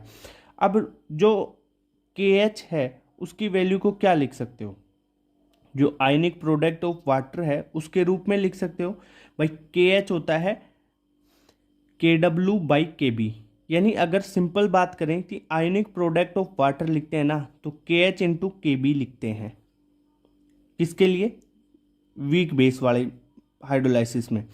तो H बराबर रूट KH बाई C या root of KW by KB into C। अब यहाँ पे KW नया आया है, नया क्या है, वही है ये ionic product of water KW। ठीक है, तो KH इंटू KB बराबर KW होता है। यहाँ से एक देखो पीएच आप H प्लस से भी निकाल सकते हो, या आपको पीएच का फॉर्मूला ही चाहिए तो पीएच बराबर 7 minus half PKB plus log C हो जाएगा। अब ये फॉर्मूला कैसे निकाला, अरे भाई वही पीएच बराबर negative log of H plus कर दिया तो ये फॉर्मूला जनरेट हो गया इससे। या आपको डायरेक्ट C और H की वैल्यू दे रखी है तो भाई इतना फॉर्मूला लगाने की जरूरत ही नहीं है, KH इंटू C की वैल्यू दे रखी है तो यही फॉर्मूला लगाओ ना, H प्लस निकाल लो, उसका नेगेटिव log ले लो। भाई इतना बड़ा फॉर्मूला पीएच का लगाने की जरूरत ही नहीं है। या अगर आपको PKB log C दे रखा है तो ये फॉर्मूला लगा लो, पीएच बराबर 7 minus half PKB plus log C। Clear बात। तो ये आगा हो गया हाइड्रोलाइसिस ऑफ स्ट्रॉन्ग एसिड और वीक बेस का पार्ट। क्लियर बात। ओके आगे चले, अब देख लेते हैं हाइड्रोलाइसिस ऑफ वीक एसिड और स्ट्रॉन्ग बेस वाले सॉल्ट्स की। हाइड्रोलाइसिस ऑफ वीक एसिड और स्ट्रॉन्ग बेस सॉल्ट। अब वीक एसिड है तो पीएच क्या होगी, ज़्यादा होगी 7 से, यानी स्ट्रॉन्ग बेस है 7 में। वीक एसिड और स्ट्रॉन्ग बेस है तो पीएच 7 से ज़्यादा होगी। वीक एसिड है तो एनायनिक हाइड्रोलाइसिस होगी। अब एनायनिक हाइड्रोलाइसिस होगी, वीक एसिड है तो A माइनस को वाटर में डाला, हाइड्रोलाइसिस हुआ HA प्लस OH माइनस में टूटा। T बराबर 0 पे A माइनस की कंसंट्रेशन C और H2O HA और OH माइनस की 0। इक्विलिब्रियम टाइम पे HA बन गया CH और OH माइनस भी CH बन गया, तब A माइनस की कंसंट्रेशन होगी C माइनस CH। वही KH लिखो, तो KH कैसे लिखोगे, KH बराबर CH square by 1 minus H, वही प्रोडक्ट CH इंटू CH बटा C माइनस CH, यानी प्रोडक्ट की कंसंट्रेशन बटा रिएक्टेंट की कंसंट्रेशन लिखते हैं KH। KH क्या होगा, KH होगा प्रोडक्ट की कंसंट्रेशन और प्रोडक्ट की कंसंट्रेशन के पावर में उसका स्टोइकियोमेट्री बटा रिएक्टेंट की कंसंट्रेशन और उसके पावर में उसका स्टोइकियोमेट्री। स्टोइकियोमेट्री तो 1 है तो कोई दिक्कत नहीं है। ओके, अब ऑस्टवाल डायल्यूशन लो लगा दोगे तो KH बराबर CH², वही हो गया। अब देखो OH माइनस की कंसंट्रेशन CH है तो OH माइनस बराबर CH into root KH into C या रूट KW/KA इंटू सी। अब देखो मेरी बात सुनो, आपको वीक एसिड और स्ट्रॉन्ग बेस की ये चल रही है। आपको बताया था कि जो स्ट्रॉन्ग एसिड और वीक बेस की हाइड्रोलिसिस थी ना, उसमें यहाँ पे KW/KB था और यहाँ पे KA है, बस इतना सा फर्क है, क्योंकि वीक एसिड के लिए KA है और वीक बेस में क्या था, KB था। क्लियर बात। तो KH बराबर क्या होता है, KW/K। यहाँ से POH निकाल लो, POH निकालोगे तो POH क्या आएगा, 7 minus half PKA plus log C। PH बराबर निकालोगे तो 14 माइनस POH, तो 14 माइनस POH करोगे, 14 minus 7 minus half PKA plus log C करोगे तो 7 plus half PKA plus log C आ जाएगा आपके पास। तो ये हाइड्रोलाइसिस ऑफ वीक एसिड और स्ट्रॉन्ग बेस के सॉल्ट से हो गई। Okay, clear. अब बात करें हाइड्रोलिसिस ऑफ वीक एसिड और वीक बेस के सॉल्ट्स की। देखो वीक एसिड है और वीक बेस है, दोनों ही वीक हैं, तो भाई दोनों ही पार्टिसिपेट करेंगे हाइड्रोलाइसिस में, तो इसे बोलेंगे कैटायनिक और एनायनिक हाइड्रोलाइसिस दोनों होगी इसमें। क्लियर। तो A माइनस और B प्लस हाइड्रोलाइसिस करवाया, HA और BOH बना। वही अपन ने C लिए, इसकी कंसंट्रेशन इसकी 0 0 है इनिशियल, और इक्विलिब्रियम पे C माइनस सी एच और इनकी CH है। यहाँ से KH लिखोगे, KH क्या लिखोगे, प्रोडक्ट की कंसंट्रेशन CH इंटू CH बटा C minus CH into C minus CH। ठीक है, ये प्रोडक्ट बटा रिएक्टेंट की कंसंट्रेशन लिखते हैं KH में। ठीक है, क्लियर। तो यहाँ से CH² बटा C², 1 माइनस H का होल स्क्वायर। क्यों, क्योंकि यहाँ पे देखो C कॉमन ले लिया इसलिए ये लिखा। यहाँ से C² से C² कैंसिल हो गया, तो KH की वैल्यू इंपॉर्टेंट है, याद रखो। KH की वैल्यू आ गई यहाँ पर H² बटा 1 माइनस H का होल स्क्वायर, और ऑस्टवाल डाइल्यूशन लो लगा दोगे तो 1 माइनस H1, तो ये क्या हो जाएगा, KH बराबर H², यानी H की वैल्यू यहाँ पर निकल के आती है आपके पास रूट KH। बहुत इंपॉर्टेंट है भाई, कंफ्यूज हो जाओगे, इसको याद कर लेना। दूसरी बात, H प्लस की कंसंट्रेशन आपको पूछी जाए और उससे pH निकालना हो तो H प्लस की कंसंट्रेशन बराबर रूट KW इंटू KA/KB होता है। देखो वीक एसिड था अकेला, तब क्या हुआ, वीक बेस था तब क्या हुआ, अगर दोनों वीक एसिड और वीक बेस दोनों आ रहे हैं तब क्या हो रहा है, सारी चीज़ बताई थी। अगर स्ट्रॉन्ग एसिड और वीक बेस का सोल्ट लिया तब आपके वहाँ पर KB यूज किया था आपने, और वीक एसिड का सोल्ट लिया था स्ट्रॉन्ग बेस के साथ में तब KA यूज किया था। यहाँ पे वीक एसिड और वीक बेस दोनों है तो KA बटा KB यूज होगा। समझ में आ रही है बातें। H बराबर रूट KH है, तो रूट KH की वैल्यू क्या लिखेंगे आप, KW/KA इंटू KB का रूट। Clear, okay. pH की वैल्यू निकालना चाहें तो pH बराबर होता है 7 plus half PKA minus PKB। अब यहाँ पर जो pH की वैल्यू है हाइड्रोलाइसिस ऑफ वीक एसिड और वीक बेस में, ये कंसंट्रेशन पे डिपेंड ही नहीं कर रही है। देखो सब पहले अपन ने पढ़ा था क्या, स्ट्रॉन्ग एसिड वीक बेस की जो pH की वैल्यू थी, इसमें log C था ना, कंसंट्रेशन आया था। ये बात समझ रहे हो ना, कंसंट्रेशन आया था, कंसंट्रेशन की टर्म।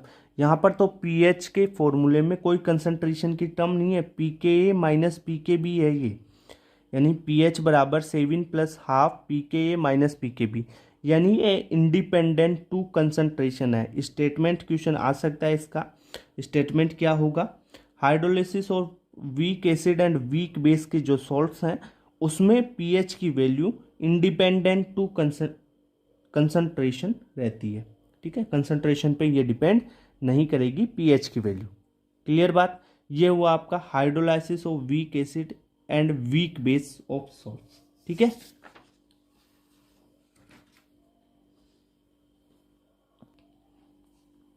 अब बात करते हैं सोल्यूबिलिटी प्रोडक्ट की। बहुत क्वेश्चन आते हैं सोल्यूबिलिटी प्रोडक्ट से, इसको अच्छे से कवर करना है। और जो बता रहा हूँ यहाँ से ही क्वेश्चन आएंगे इसमें। सोल्यूबिलिटी प्रोडक्ट जो स्प्रिंगली सोल्यूबल सॉल्ट्स होते हैं ना, स्प्रिंगली सोल्यूबल सॉल्ट्स, उनके लिए ही लागू होता है।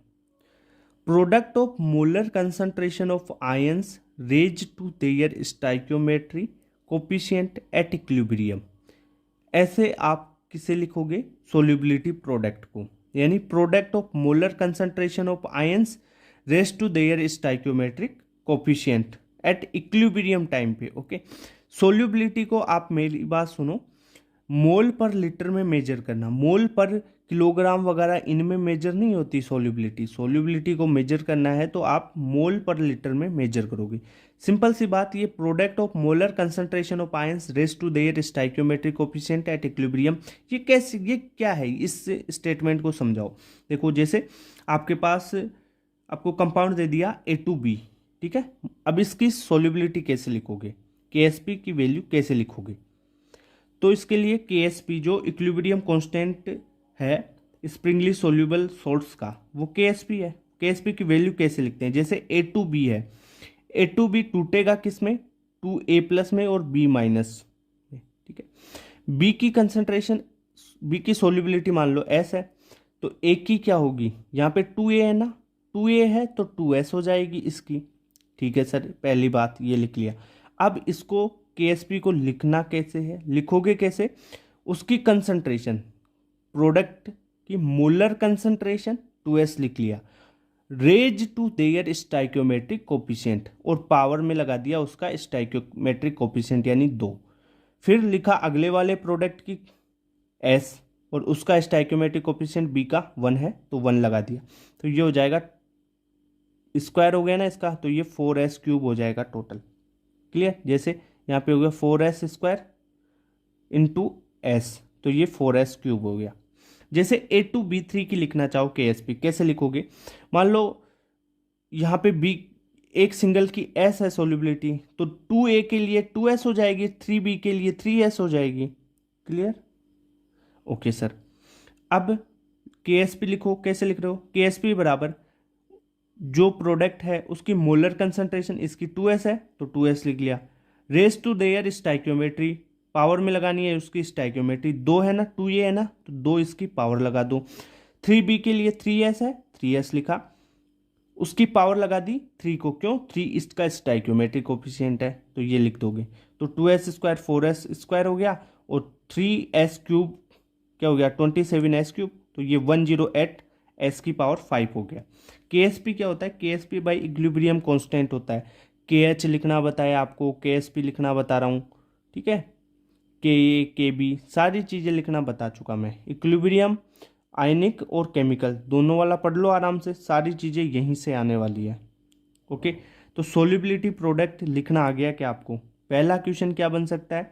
ये स्प्रिंगली सोल्यूबल सॉल्ट्स पे लागू होता है, के लिए डिफाइन किया जाता है, ठीक है, लागू होता है, डिफाइन किया जाता है। दूसरा, इसको किस में मेजर किया जाता है? मोल पर लीटर में। वो मोल पर किलोग्राम देगा जानबूझकर, उसको मोल पर लीटर में ध्यान रखना, मोल पर लीटर में इसको मेजर करते हैं। तीसरा क्वेश्चन है कि इसकी KSP कैसे लिखा जाता है? KSP लिखना बता दिया, ये product of molar concentration of ions raise to their stoichiometric coefficient, equilibrium time पे लिखते हैं अपन। क्लियर? सोल्यूबिलिटी प्रोडक्ट लिखना आ गया आपको। अब आयनिक प्रोडक्ट बता देता हूँ। देखो आयनिक, देखो सोल्यूबिलिटी प्रोडक्ट अपन ने इक्विलिब्रियम पे लिखा था, आयनिक प्रोडक्ट किसी भी टाइम पे लिख लो, है? सही है क्या ये? हाँ सही है। Ionic product, it is equal to product of molar concentration of ions raise to their stoichiometry at any moment of reaction, या at any moment of reaction of times. किसी भी टाइम पर आप, वही जैसे KSP लिखना बताया ना, वैसे ही आप आयनिक प्रोडक्ट लिखोगे, पर KSP आप इक्विलिब्रियम पे लिखते हो और आयनिक प्रोडक्ट किस में लिखते हो? किसी भी रिएक्शन का किसी भी समय पर लिख सकते हो, ठीक है। जैसे इसका AgCl का Ag प्लस और Cl माइनस में ये टूटा है, इसका आप आयनिक प्रोडक्ट लिखो, कैसे लिखोगे? Ag की कंसंट्रेशन बाई उसका स्टाइक्योमेट्री पावर में लगा दो 1, और Cl माइनस की कंसंट्रेशन और Cl का स्टाइक्योमेट्री S मान के कर लो, या कुछ जो कंसंट्रेशन दे रखी है क्वेश्चन में उससे कर लो, ठीक है। तो जो आयनिक प्रोडक्ट और अपन ने जो सोल्युबिलिटी प्रोडक्ट पढ़ा अभी, उसमें आईपी इसका आयनिक प्रोडक्ट लिखा और केएसपी लिखा सोल्युबिलिटी में, दोनों में अंतर क्या है? तो जो आयनिक प्रोडक्ट है वो वेरिएबल है, किसी भी एक रिएक्शन के किसी भी टाइम पर ये लिखा जा सकता है कि depend on concentration, volume and temperature ionic product. और ये डिफाइन होता है किसी भी मोमेंट ऑफ रिएक्शन में, आप किसी भी मोमेंट ऑफ टाइम पर आयनिक प्रोडक्ट लिख सकते हो। पर जो केएसपी है वो कांस्टेंट होगा, आयनिक प्रोडक्ट वेरिएबल होता है, ध्यान रखना, केएसपी कांस्टेंट होता है एक, और ये ओनली टेम्परेचर पे डिपेंड करता है। और दूसरी बात, केएसपी ओनली इक्विलिब्रियम टाइम पे लिखा जा सकता है। ओके, देखो क्वेश्चन इस तरीके से भी आता है कि केएसपी और आयनिक प्रोडक्ट की आपको वैल्यू दे रखी होती है और पूछा जाता है कि पीपीटी कब फॉर्म होगी, या सेचुरेटेड सॉल्यूशन बनेगा या अनसेचुरेटेड सॉल्यूशन बनेगा, वो पूछा जाता है। अगर आयनिक प्रोडक्ट और केएसपी की वैल्यू इक्वल है तो रिएक्शन इक्विलिब्रियम में होगी, यानी सेचुरेटेड सॉल्यूशन होगा। अगर के आईपी की वैल्यू केएसपी से ज़्यादा है, आईपी की वैल्यू यानी आयनिक प्रोडक्ट की वैल्यू केएसपी से ज़्यादा है तो पीपीटी बन जाएगी। अगर केएसपी की वैल्यू ज़्यादा हुई आयनिक प्रोडक्ट से तो वो अनसैचुरेटेड सॉल्यूशन होगा, वहाँ पर प्रिसिपिटेशन नहीं आएगा। क्लियर बात? तो आयनिक प्रोडक्ट समझ में आ गया, आपको केएसपी आ गया। भाई ये देख लो, आयनिक प्रोडक्ट और इस केएसपी से बहुत इंपॉर्टेंट क्वेश्चन पूछे जाते हैं। केएसपी लिखना हो एक बार और बता देता हूँ कैसे लिखते हैं केएसपी को। मोलर कंसंट्रेशन लोगे आप और उसकी पावर में स्टाइक्योमेट्री लगाओगे, समझ में आई? तो ऐसे केएसपी लिखते हैं। जैसे ए टू बी के लिए दोबारा बता देता हूँ, इनकी कंसंट्रेशन बी की एस है और 2A की 2S है। तो 2S की कंसंट्रेशन है ना, मोलर कंसंट्रेशन है, इसकी पावर लगानी है जो ए की स्टाइक्योमेट्री, ठीक है। बी की एस है तो एस की मोलर कंसंट्रेशन लिख लिया आपने एस, और उसकी बी के स्टाइक्योमेट्री क्या है 1 है ना यहाँ पे, तो 1 लगा दो पावर में। क्लियर? ऐसे लिखते हैं आप सोल्युबिलिटी प्रोडक्ट केएसपी वाला। ये बात समझ में आ गई आपको। अब सिलेक्टिवली प्रेसिपिटेशन और common ion effect of solubility product. चलो कॉमन आयन इफेक्ट बता देता हूँ सोल्युबिलिटी प्रोडक्ट पे। पहले देखो common ion effect in solubility product. देखो कॉमन आयन इफेक्ट में क्या बताया था मैंने कि कोई स्ट्रॉन्ग एसिड और वीक बेस ले लो, या स्ट्रॉन्ग इलेक्ट्रोलाइट और वीक इलेक्ट्रोलाइट ले लो, दोनों में एक आयन कॉमन होगा, तो वीक जो इलेक्ट्रोलाइट होगा उसका अल्फा क्या हो जाएगा, डिक्रीज हो जाता है। वैसा यहाँ पे हो रहा है, जैसे NaCl और AgCl लिया, NaCl में Na प्लस और Cl माइनस में टूटा, AgCl Ag प्लस और Cl माइनस में टूटेगा। अब यहाँ पे देखो Cl माइनस दोनों कॉमन है ना, दोनों में कॉमन आयन मिल गया, ठीक है। तो क्या होगा, कॉमन आयन मिला यहाँ पे तो कॉमन आयन इफेक्ट लग जाएगा। अब Cl माइनस की कंसंट्रेशन यहाँ पे x है और AgCl में क्या हो जाएगा, अगर Ag प्लस की कंसंट्रेशन S मानते हो तो Cl माइनस की भी S बनेगी, और पहले से Cl माइनस की X, यहाँ पर NaCl वाला X हो रहा है, तो टोटल क्या हो जाएगी S डैश प्लस X हो जाएगी। तो आप इसके लिए KSP की वैल्यू कैसे लिखोगे, KSP क्या लिखते हो, मोलर कंसंट्रेशन लिखोगे प्रोडक्ट की, तो S और इसकी S डैश प्लस X, सही है ना, S dash into S dash plus X, ये KSP लिख लिया। अब यहाँ पर देखो जो सोल्यूबिलिटी होती है ना, वो बहुत कम वैल्यू होती है, S की वैल्यू बहुत कम होती है, बहुत कम पॉइंट्स में बहुत कम होती है, 10 टू पावर नेगेटिव में होती है। तो अगर उस चीज़ का स्क्वायर करो, यानी 10 टू पावर माइनस 10 का स्क्वायर करोगे आप, तो बहुत कम हो जाएगी, तो उसे नेगलेक्ट कर देंगे। तो यहाँ से S डैश को S डैश से मल्टीप्लाई किया तो S डैश स्क्वायर और S डैश इंटू X, ठीक है, ये आ जाएगा यहाँ से सोल्व करके। तो S डैश स्क्वायर की वैल्यू तो 0 हो जाएगी, क्योंकि सोल्यूबिलिटी का भी स्क्वायर है तो वो तो नेग्लिजिबल हो गया। तो KSP बराबर S डैश इंटू X। ये आप डायरेक्ट फॉर्मूला याद रख लो। जो न्यू सोल्यूबिलिटी आएगी ना कॉमन आयन इफेक्ट के कारण, वो होगी KSP बाई X। अब X क्या है, X वही है concentration of common ion from strong electrolyte. अब स्ट्रॉन्ग इलेक्ट्रोलाइट आप स्ट्रॉन्ग बेस भी ले सकते हैं, स्ट्रॉन्ग एसिड भी ले सकते हैं, ठीक है। अरे कॉमन आयन इफेक्ट में जो फॉर्मूला बताया था ना, वही फॉर्मूला है। S डैश यानी न्यू सोल्युबिलिटी पूछे आपको तो क्या करोगे, KsP बटा x कर देना है। x क्या है, जो भी आपका कॉमन आयन है ना, कॉमन आयन है कंसंट्रेशन, वो स्ट्रॉन्ग इलेक्ट्रोलाइट है ना, उससे आया हुआ होना चाहिए, उसकी कंसंट्रेशन है x, यानी concentration of common ion from strong electrolyte. Clear बात। अब यहाँ पे Cl माइनस है, जो स्ट्रॉन्ग इलेक्ट्रोलाइट है उसमें से Cl माइनस आया, उसकी कंसंट्रेशन होगी x। ये बात समझ में आ गई ना आपको, तो कॉमन आयन इफेक्ट समझ में आ गया। एक क्वेश्चन, एक टाइप का क्वेश्चन और आता है कि सिलेक्टिवली प्रिसिपिटेशन पे, यानी कौन पीपीटी पहले देगा, जिसकी सोल्यूबिलिटी कम होगी वो पीपीटी पहले देगा। भाई जो सोल्यूबल कम होगा वही तो पीपीटी पहले देगा, वही तो पहले जमेगा नीचे, अवक्षेप उसी का ही तो बनेगा। तो जिसकी पीपी सोल्यूबिलिटी कम होगी वो पीपीटी पहले देगा, ठीक है। और एक शॉर्टकट बताऊंगा आपको, for same number of ions, जिसका KsP कम होगा उसकी पीपीटी जल्दी आ जाएगी। शॉर्ट ट्रिक है ये, ध्यान रखना। अगर नंबर ऑफ आयंस सेम नहीं हो तब आपको KsP नहीं चेक करना, तब आपको पूरी सोल्यूबिलिटी ही चेक करोगे उसकी। जिसकी सोल्यूबिलिटी कम उसकी पीपीटी पहले आ जाएगी, ये तो कॉन्सेप्ट है। अब ट्रिक क्या है, अगर सेम नंबर ऑफ आयंस हो तो सेम नंबर ऑफ आयंस हो तो KsP चेक कर लो भाई, KsP जिसकी कम होगी वो फास्ट पीपीटी देगा। ओके, जैसे एक क्वेश्चन है, यहाँ पे सॉल्यूशन है एक्सेस ऑफ AgNO3 का, और 10 की पावर -3 मोल्स ऑफ NaCl डाला हुआ है, और 10 की पावर -3 मोल ऑफ Na2CrO4 डाला हुआ है। AgCl की KsP दे रखा है आपको 10 टू पावर -12, और Ag2CrO4 की KsP दे रखा है 10 टू पावर -10। अब आपको पूछा है इस क्वेश्चन में कि which of the PPT will be form first, किसकी पीपीटी पहले बनेगी, AgCl की बनेगी या आपकी Ag2CrO4 की बनेगी।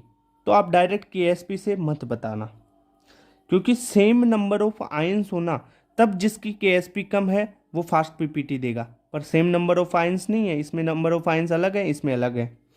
देखो अब KsP निकाल लो आप, KsP अपन निकालें तो मेरी बात सुनो, KsP Ag प्लस और Cl माइनस की कंसंट्रेशन के रूप में, AgCl के रूप में निकाल लो, तो KsP बराबर Ag प्लस और Cl माइनस की कंसंट्रेशन, तो AgCl की KsP 10 की पावर -12 दे रखा है, ठीक है। Ag प्लस और Cl माइनस की कंसंट्रेशन देखो यहाँ पे NaCl दे रखा है कितना, 10 की पावर -3, तो 10 की पावर -3 कंसंट्रेशन, तो Ag प्लस की कंसंट्रेशन यहाँ पर आ गई कितनी, 10 की पावर -12 बाई 10 की पावर -3, तो 10 की पावर -9, ठीक है। ये आ गया Ag प्लस की कंसंट्रेशन।